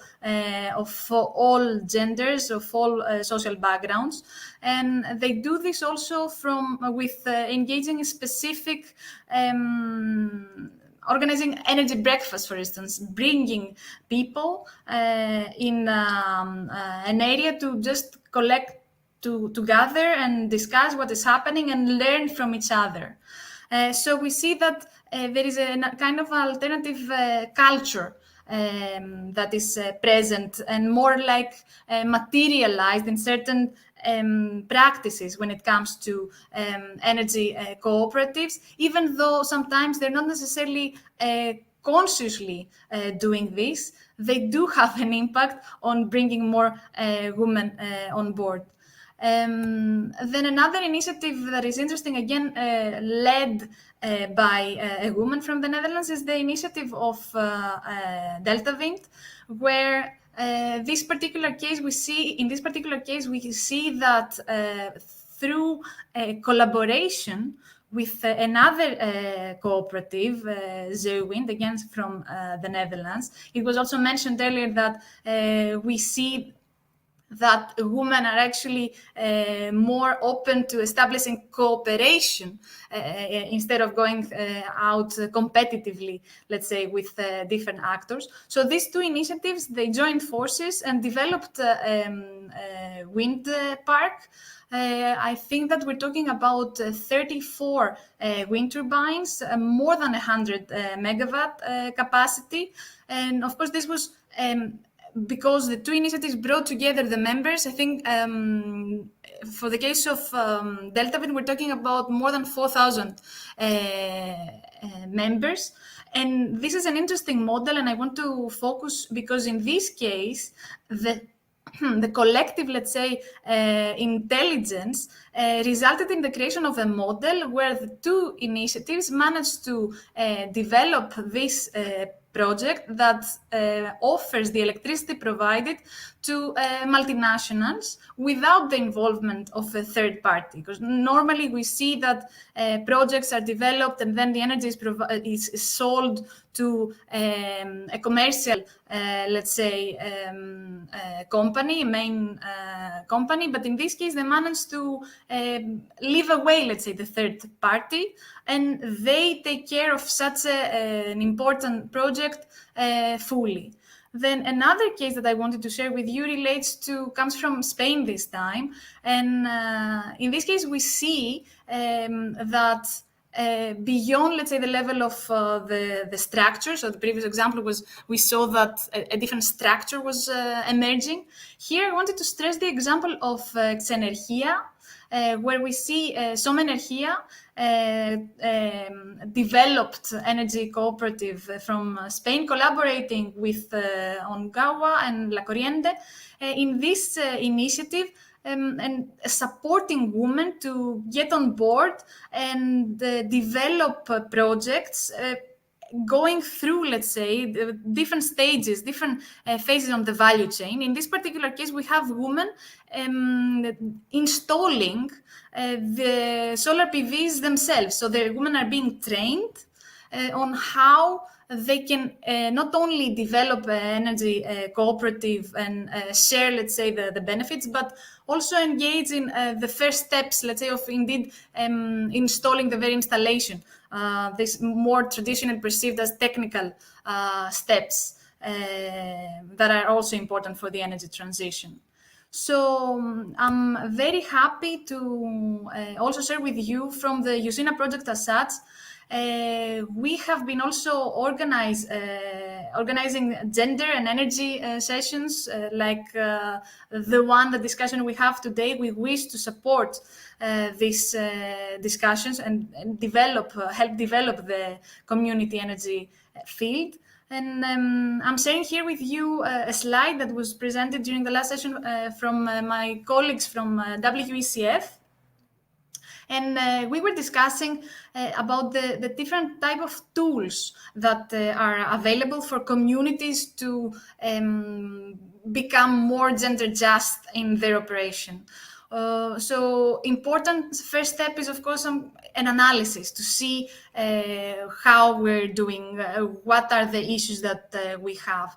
There is the discussion about also the need regarding bringing specific quotas to the operation of organizations. I once had the opportunity to join a session where there was a woman, I think, if I'm not mistaken, she was from Italy. I don't remember the name of the speaker, but she mentioned that sometimes we hear that, quotas are not necessary, but maybe these are the women that feel comfortable enough to enter, let's say, the discussion. So the issue of quotas is an interesting one, I would say. We need to also ensure that we have a specific balance in terms of speaking time. We need to think also when we plan our activities. Then important is the issue of trainings as well. We've heard also earlier that it is a critical element for the community level to really have specific coaching and also mentoring from one woman to another.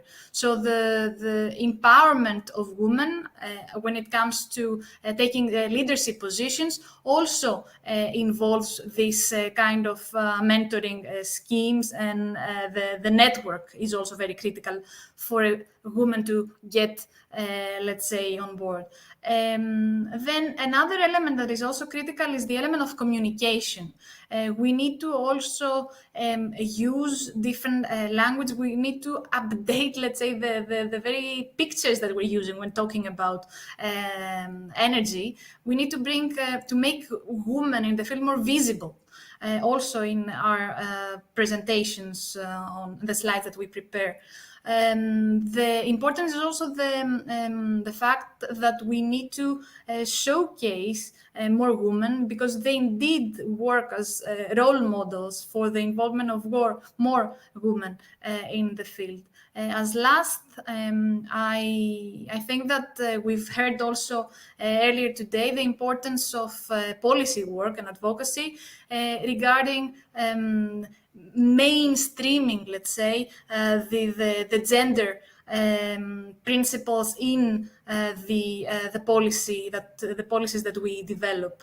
It is quite critical to engender the energy policy, but not only the energy policies, I would say, all policies that have an impact on the societies we're living in. And I added last minute this thing. It's important. This comes from the session that we organized with my partners. It is important to also have this kind of gender balanced panels. I fully understand that it's sometimes difficult to find, let's say, the men that are willing and feel comfortable to talk about the topic, but it's critical to indeed not only talk about this issue between ourselves. I want to also say again the focus on the issue of visuals and the stories we share. This comes from our partner, Bundesberg Energie. They have developed this so-called scrolly telling. If you go to their website, you can see a story where they explain how different initiatives can be organized. And there, a main character is a girl, a woman, actually. And they also have very interesting also videos on that front. I invite you all to have a look. The discussion we had also with our colleagues from BBN regards not only the language we use and the visuals we use, but it's also important to really consider the way we organize our activities, let's say. So when we organize a session, for instance, or a workshop, to really consider the time that we're organizing to make sure that the woman can join, and even go a step further. Why not organizing some kind of babysitting or some playground for the children, for the woman to come with the children, and someone then can take care of the kids, so that the woman can indeed focus in the activities that we invite them to focus. Then again, another example from our partners from Greece, from Electra Energy, we see that in this case, we do have a lot of activities. The cooperative is involved not only on developing projects in Greece and supporting other initiatives in developing these projects, but we also have the initiative connecting with other actors across Europe to engage in these projects. And I here have added the picture of Miriam, the president of Electra Energy, who is also quite actively involved in the mentoring schemes that we mentioned earlier, and networking, functioning as a role model. Then, as last, I wanted to say that Rescoop is also involved in this project of gender justice, that touches upon gender justice, the gender justice principle. But we've also have this kind of consideration clearly defined in our statute. So in our case, since the director of Rescoop is a legal person, we appoint two natural persons of different gender as representative for Rescoop EU. And I think that this is my last slide. I'm very fascinated for the discussion we've had so far, and I would really like to keep in touch. From Usina's side, I would invite you to contact us. We are developing, let's say, we wish to develop the activities and an academy that is really taking the issues that we're discussing further. Feel free to contact me. I share here my email and my phone number. I'm very happy to share more with you in another moment. Thank you very much. Okay, thank you very much, Antonia. And it was really very interesting project, different projects, different ideas. As the previous speakers were also saying, women are not an homogeneous group. So we have different approaches, and it's interesting to see that. So I will thank you again, and I will take the ball from your speech to pass it to Christine Lees, who is the next speaker. And I think that you mentioned the training, the mentoring activities, which are the core of the Global Women Network for Energy Transition activities. So Christine is a person very experienced in the field. I don't have to spend more words on her. I met her more than 15 years ago in Brussels, and we met her again today. And so, Christine, please, the floor is yours. Thank you very much, Sarah, and good morning to all of you, and thanks for the invitation. I'm going to tell you in a nutshell what GWNet, the Global Women's Network for the Energy Transition, is doing to advance the energy transition by empowering women. We are a global non-profit association created in 2017, so not too long ago, with the aim to advance the transition by empowering women in this space through interdisciplinary networking, advocacy, training, and mentoring. We are convinced that the energy transition would advance more quickly and in a more just and equitable way if more women would be involved, and I'm going to show some figures about this. We don't work in isolation, but we work with national and regional women in energy networks from all around the world.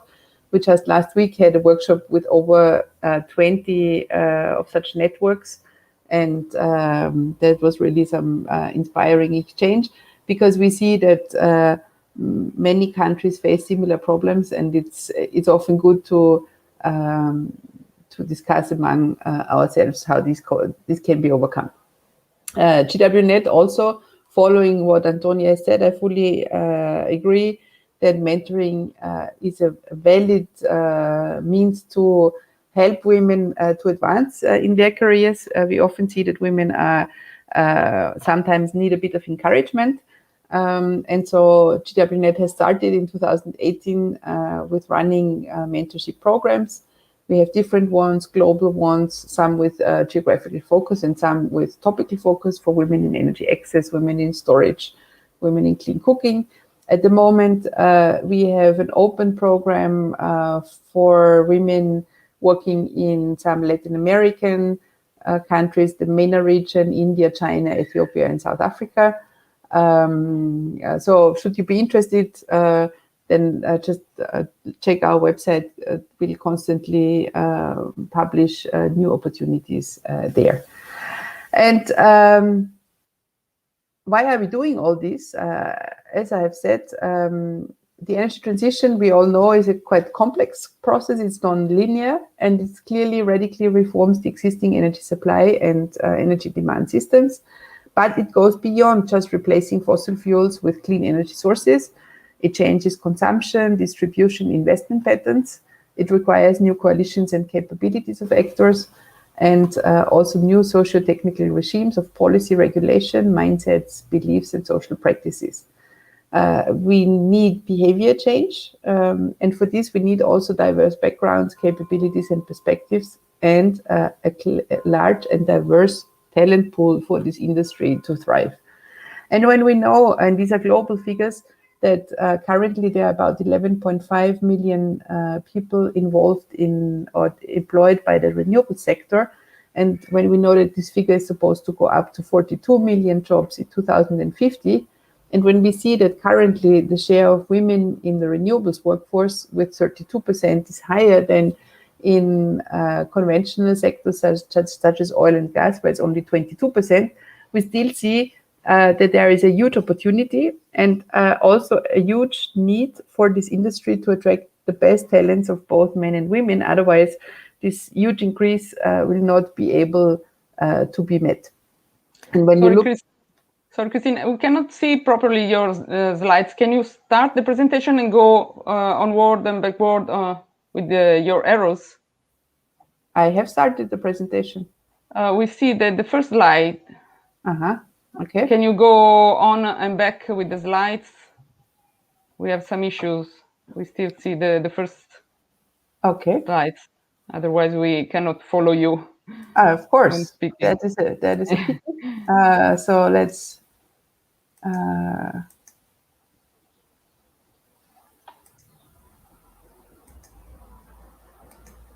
Can you see the slide now on the jobs?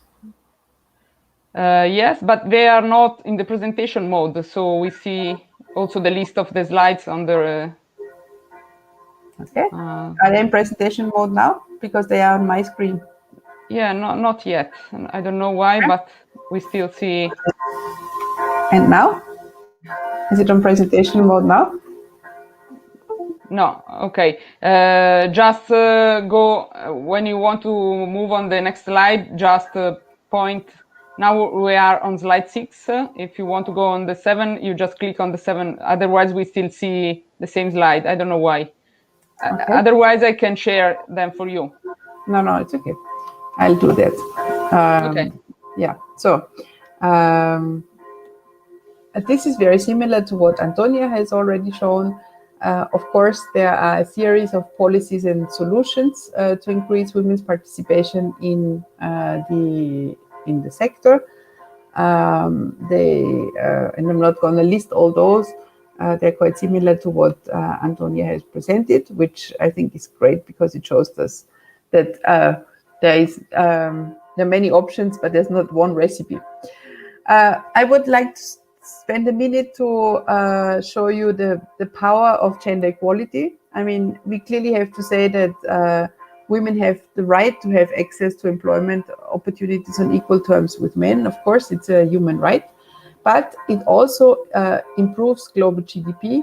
Reaching gender equality would significantly increase the global GDP in general. And what we see is that companies with diverse leadership have better results.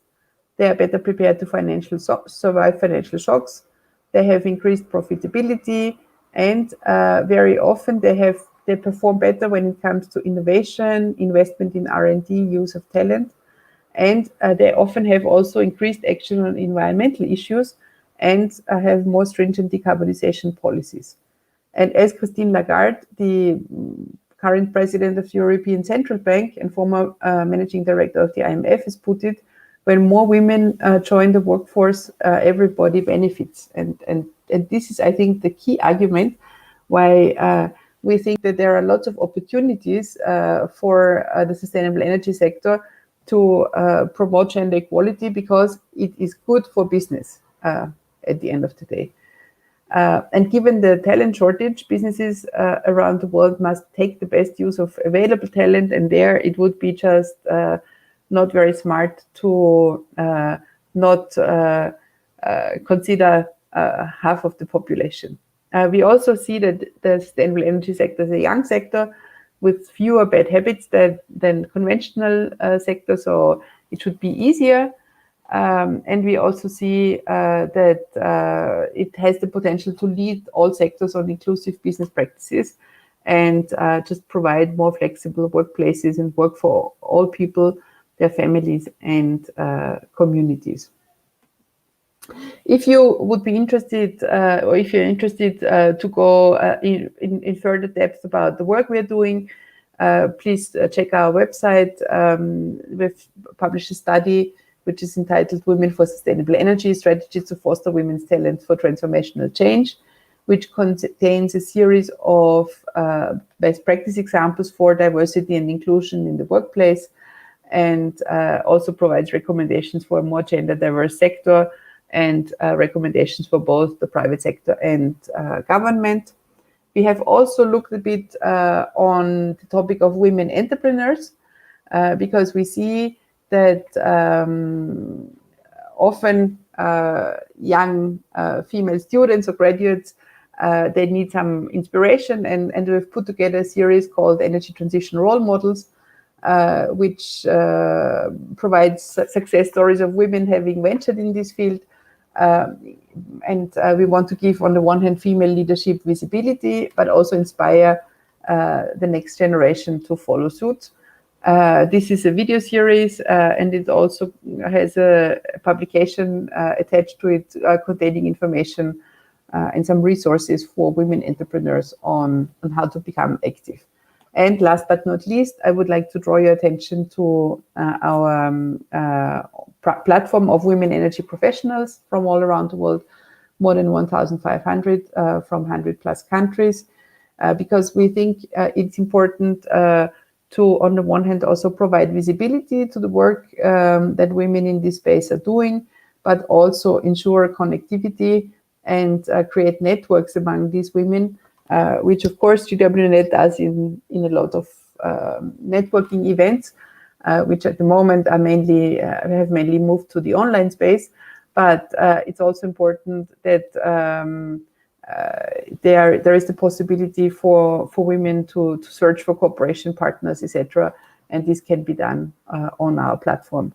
With this, I would like to thank you for attention. I'm sorry that you had some glitch at the beginning, but I'm sure that Sarah is the organizers are sharing the slides afterwards, so you'll get to see them all. And with this, I stop sharing my screen, if I manage.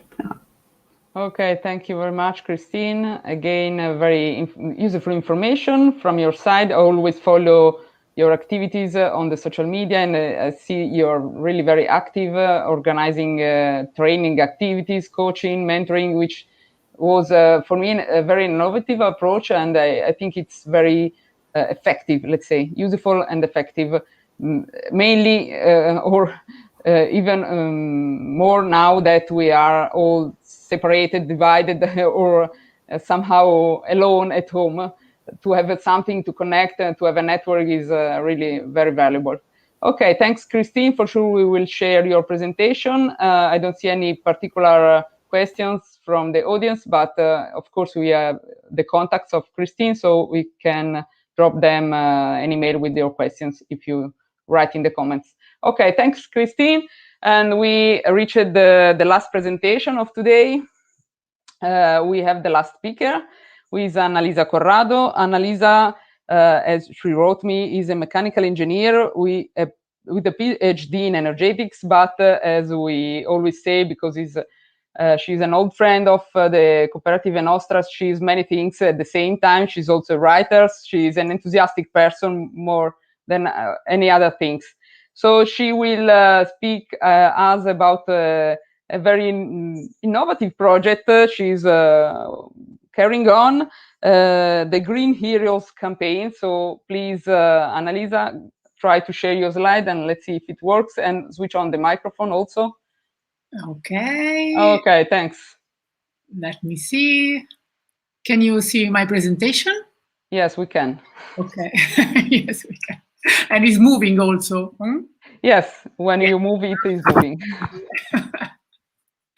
Okay, thank you very much indeed for this opportunity. The panel is really interesting, and I'm very happy to be here. When I have to describe myself, after mechanical engineering, I always say an ecofeminist. So this kind of discussion is something like my home. And so thank you. I would like to tell you about a really interesting and inspiring project that we called Green Heroes.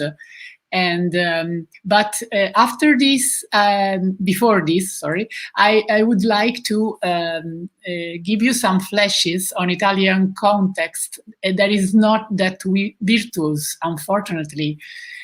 Before COVID crisis, women in employment had laboriously reached 50% of the total, which was already a low percentage. 62% is the European average.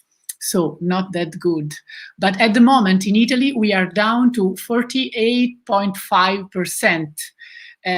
Young Italian women have the lowest employment rate in Europe, and we are talking about women who are better educated than men, but whom our country is unable to employ.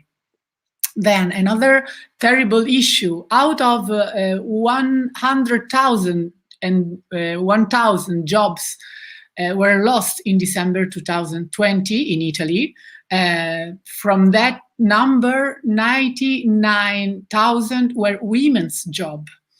There are more women attending university than men, 58.7% of those enrolled overall, but only 18% of girls choose STEM courses. Eurostat statistics estimate that the gender pay gap in Italy is around 12%. So, although the overall picture is far from being promising or inspiring, I'm really pleased to share a virtuous experience from the world of environmental sustainability. And I'm sure it's not a case, because environmental sustainability is a perfect place for talents of women to be spread around. So this story begins with the biggest challenges of our times, and in a social context where there is a growing and palpable concern about the acceleration of climate change and the spread of the plague of plastic in the sea, for example, but also for the COVID pandemic situation, that is also very linked with the biodiversity destruction and ecosystem collapse. The creation of sustainable products and services in both an ethical imperative and an important market lever is on the scene. We are always watching and listening people who are talking about ecological transition and Green New Deal. But it's not always that easy to assess if it's true or not. What is really sustainable? This was our question to be answered. Then I choose these images because it tells without many words a lot of things. I think that our fossil, centralized, male-driven development model does not seem to be able to respond to the epochal challenges we face. Also because, obviously, it is responsible for it. I like very much this picture of an installation of the artist Isaac Cordal. This image is called Follow the Leader, or also politician discussing global warming. And they are all white, old, and male, of course. But it is very difficult to make oneself heard when talking about sustainable innovation. Yet the Stone Age did not end because the stones ended, so we can find another solution. The question to answer was, how can we spread awareness of the enormous potential, also economic, that the ecological transition actually brings? This was our principal question. And it occurs very fortunate, a very lucky thing. One day on Twitter, because social networks could be very dangerous, but also very interesting sometimes, I managed to catch the attention of a very popular actor and director, Alessandro Gassman, who was increasingly sensitive to environmental issues. So, after several meetings and brainstorming, he decided to use his popularity as a gift to tell the stories of Italian companies that have made sustainability their strategic axis, demonstrating their ability to create shared value, ethic, durable jobs, and healthy and generative economies. So our project, Green Heroes, born. Who are our Green Heroes? Are visionary innovators pioneering new generative paths. The project started in February 2019. Since then, every week, almost every week, thanks to Alessandro Gassman, we tell the story of Green Heroes, innovators, and champions of circular economy in major national media outlet. Of course, one of our first story told was the story of a Nostra Cooperative. And but here is the surprising thing. In the list of Green Heroes, a lot of stories are led by women. So only some examples. Daniela Ducato, the innovator, she had a lot of prizes for her jobs, and the founder of Edit Zero. 120 patents for building industry products and components. Thanks to the combination of intelligence companies and biotechnologies in Edit Zero supply chain, where agricultural surpluses become architectural excellence, industry products with very high performance, without oil, without war, for designer and business that choose peaceful architecture. So sustainable environmental sustainability is strictly linked with social equality and with the fight against the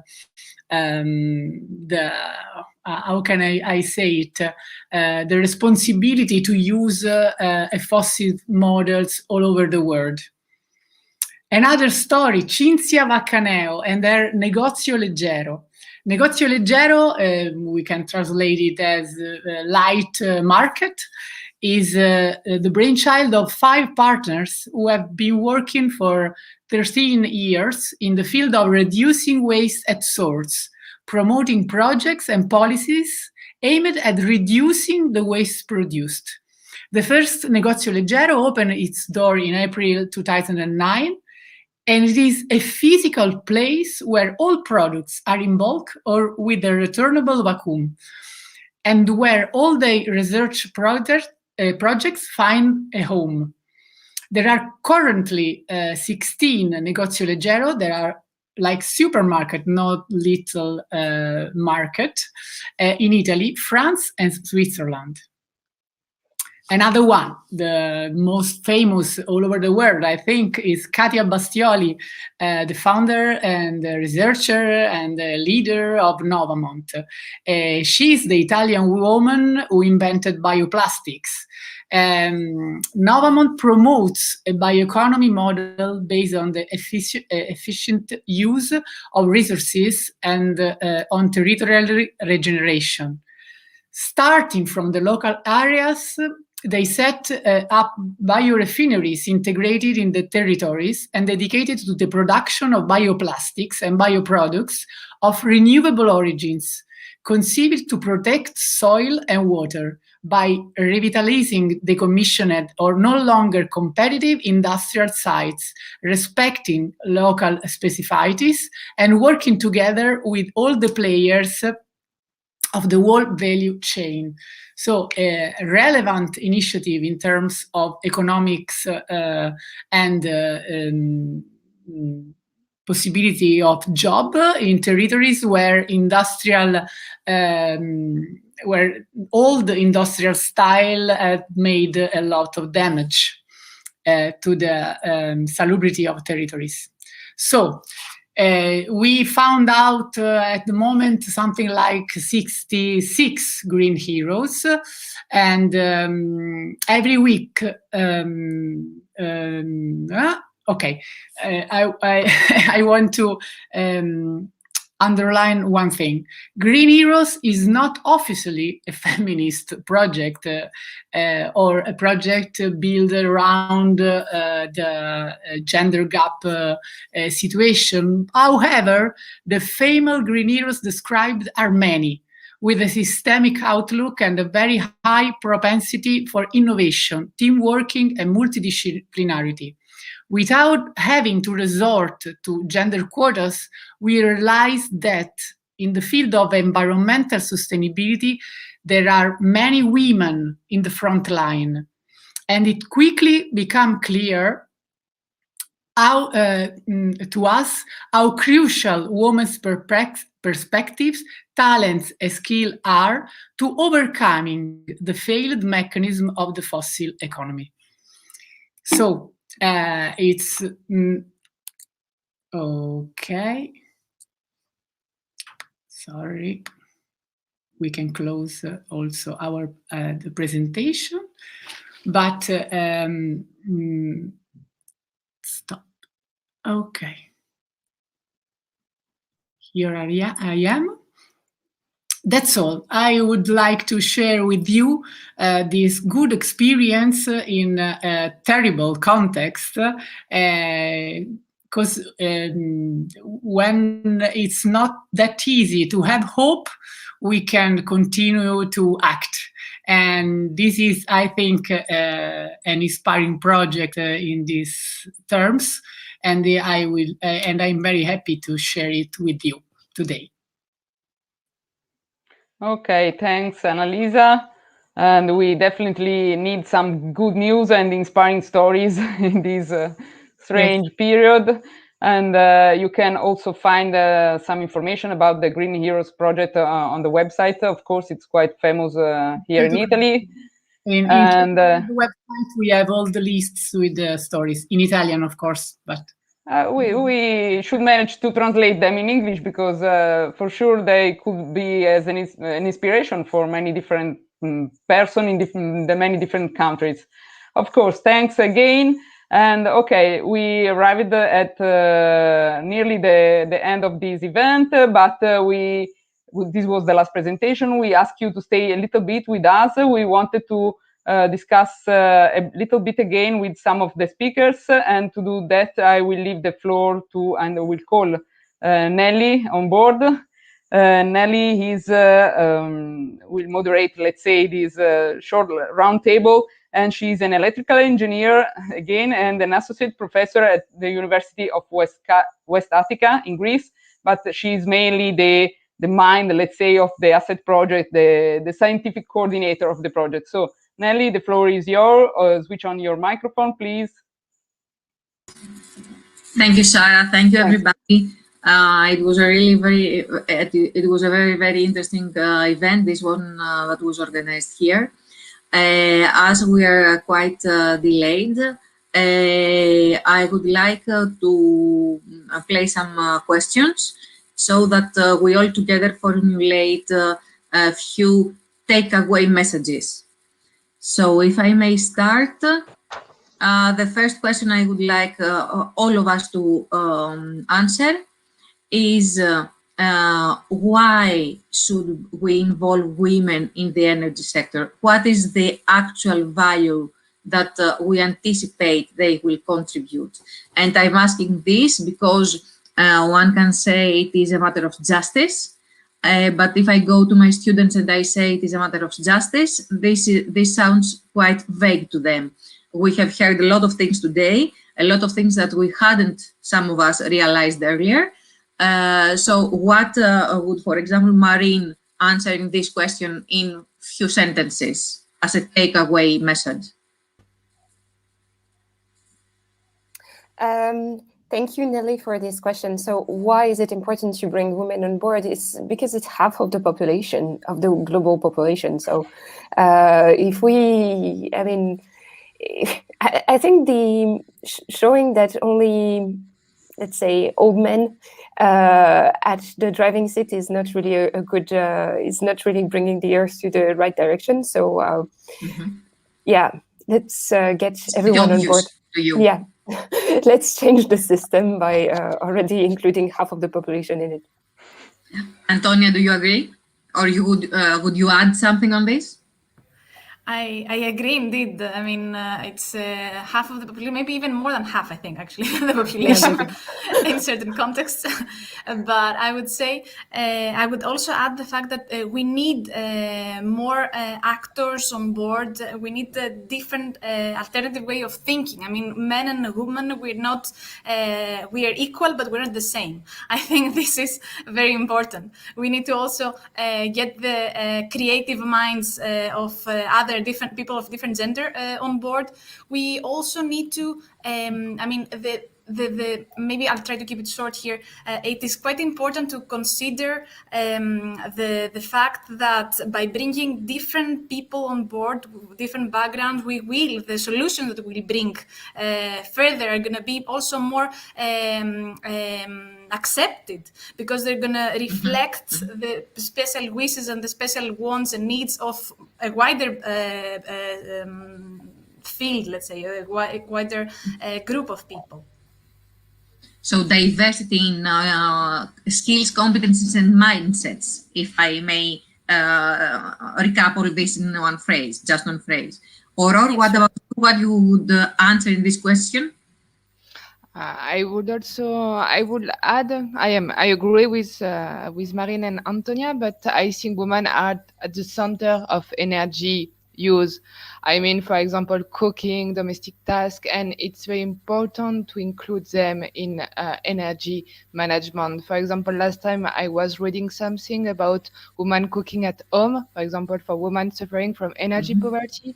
And I think when you cook at home, it's like having 1,000 cigarettes, the equivalent of air pollution. And maybe because I am a young mom, I have my small, and I was like, oh, but how it's possible? And it's sometimes you have the, you think it's only in the, I don't know, in Africa, but it's also very important in Europe, as Marine said, for example, in Bulgaria.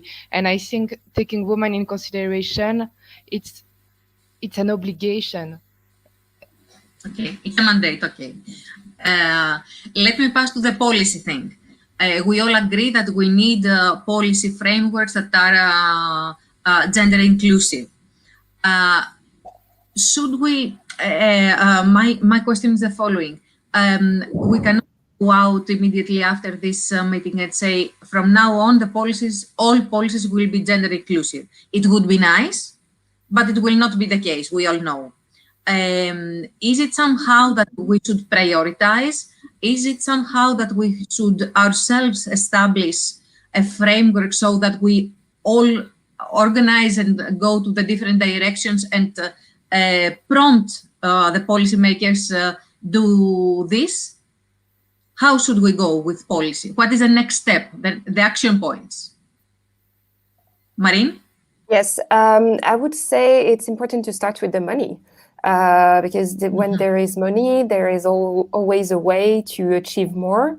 So, for instance, in my presentation, I mentioned the European Gender Strategy, but so far I only see it very underfunded. So if there is no special dedicated budget on this kind of initiatives, and also properly train people to make that really happen, there's no possibility for a true systemic change. And I would say that gender, if we want really to make it something mainstream, we have to have men of any kind of color and any kind of physical ability able to talk about the topic. And so it means having very integrated, very balanced, yeah, discussion and training also for everyone. Everybody have to be conscious of that, and that's why I said that policies have to be not only balanced but feminist, actually, because feminist it's about equality between men and women. Antonia? Yes, I completely agree with Marine, actually. Indeed, we need feminist policies. This is a very critical element, I think. We need to ensure that we provide, let's say, this extra step that it might be missing currently for more women and people of different genders, I would say. Because we also, I think we tend to discuss in black and white, but the gender issue is more multicolorful, let's say, I would put it. So we do need to proactively seek for policies that do offer these additional steps, let's say, this was the affirmative kind of actions to ensure that we give the opportunity for more people to participate both in the decision making, but also in all areas of society. I think I mentioned earlier very briefly that we're talking about this issue in the context of energy, but I think that in order for us to ensure that we have, let's say, engendered, let's say, the energy field, we need to take action in all across different type of fields. It is a topic that cannot be only addressed by focusing on one specific field. I think that we need to take cross-cutting, let's say, action across different type of sectors. Thank you. Aurora? Yeah, I'm pretty agree with my colleagues, so I don't know what to add. As Marine said, for example, when during his presentation, for example, for the quota, that having a strong policy working on women representation, like we see with Nostra, for example, the fact to have Sarah as a president is very important. So I am pretty agree with Marine when she speak about quota and the necessity to push women in the field. But also, as it has been said by Antonia, not only in energy, in the world sector of society.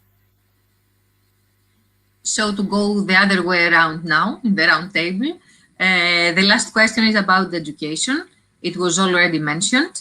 Aurora, what directions should we pursue in education to make things better with respect to gender inclusivity? I don't think we can I imagine that it is not only a matter of a single course devoted on this. It is much more than this, I assume. What is your opinion on this? It's about it's an hard question that yes. I think it's about every day's behavior. Like when we say what we can do about education, when we think about women, for example, for children, for everything, is think, for example, father cooking instead of mother. When we speak about environment, we say, for example, where there is a part of the study we make with Nostra about behaviors regarding sustainable issue between women, between women, father and mother regarding the child. And I think that children, for example, the children from people participating to Nostra are already conscientious about that, about the issues that mother manage electricity at home, but also father. And I think education, it's us as parents, we should bring change. Of course, at school you can, but it's about small thing every day, I think. Okay. Antonia? Yes, I agree, and I agree with Rada on what she says, that education goes beyond also the academic, let's say, sector and the universities and schools. And but I would also stress there, sometimes we think about, okay, we want to talk about the gender issue, let's as you said, Nelly, let's add this course and it's going to be ticked, like this box ticking approach. That is a typical mistake, I think, that has the exact opposite effect than what we should have been, if we would have addressed the issue rightfully. I do think that we need to rethink holistically, let's say, a holistic change of the way we structure the curricula, university or at school level, to also try to share, let's say, more stories from girls, like successful, let's say, girls at school. But we also need to try to find ways to make this also, for example, the STEM field, let's say, more attractive for women. And this means that we may need to change the narrative. I mean, I like, let's say, numbers, but what is more interesting for me is the things that I can do after I calculate all the things that I need to calculate. Maybe this thing that, going one step further, because I feel, or maybe that's my personal, let's say, perspective of, really showing better explaining what a woman can do, having the ability to really understand how the maths work, or building a model, let's say, using the hard, let's say, data.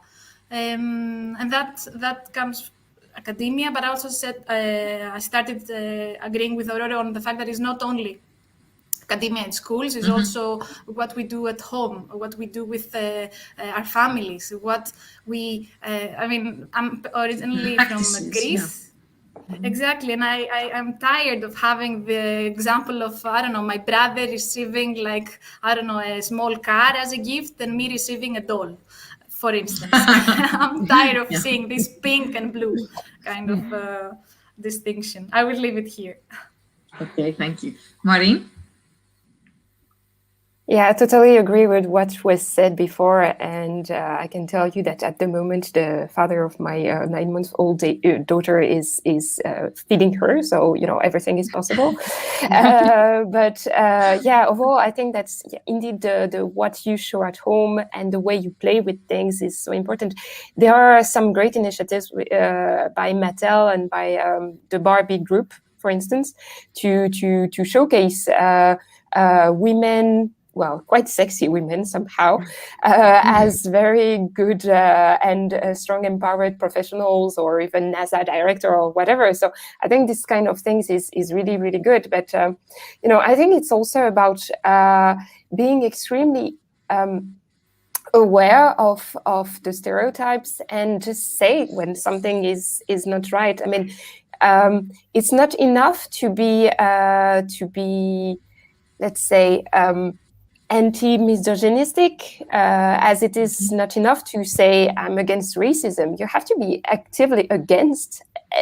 You have to be actually proactively feminist and proactively anti-racist. So it means saying, yeah, this is not acceptable. And for instance, for men, it's about saying to I don't know, your boss or colleagues, you are treating me in a very different way, and that's why than my female colleagues. So this is the kind of thing that is fundamental. So yeah, I think it's about changes in society, but I feel that the youngest generation are raised by more feminist dads and moms, so there might be hope in that. Thank you all.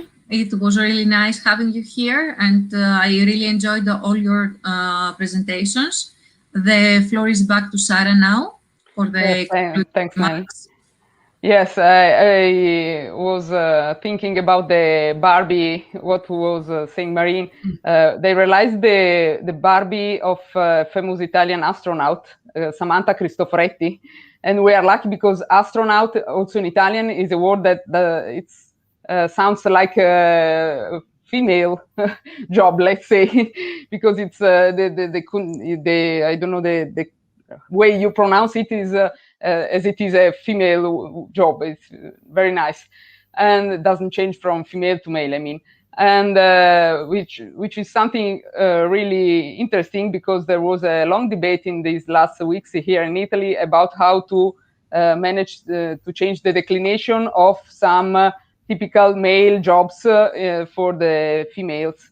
it's something that seems like a joke, but have, of course, some more implications.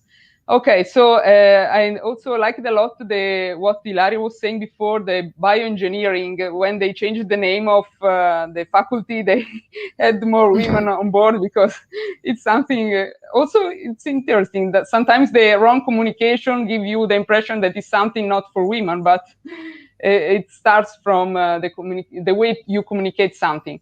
Okay, so I think we can go. It's nearly lunchtime here, at least here in the middle of Europe. And I wanted to thank you all very much for your verbal and interesting presentation. We saw a lot of ideas, projects, and I personally got a lot of inspiring ideas for the future. And you can also comment on the social media channels in the coming days if you want to see again the recording of this event. You can also see it on the web. And thanks also Nelly. Thanks for the other asset partners who joined this event. And also, of course, thanks to our streaming supervisor, Ludovica, that made it possible. Thanks and goodbye. See you in the coming days on the web somewhere. Goodbye.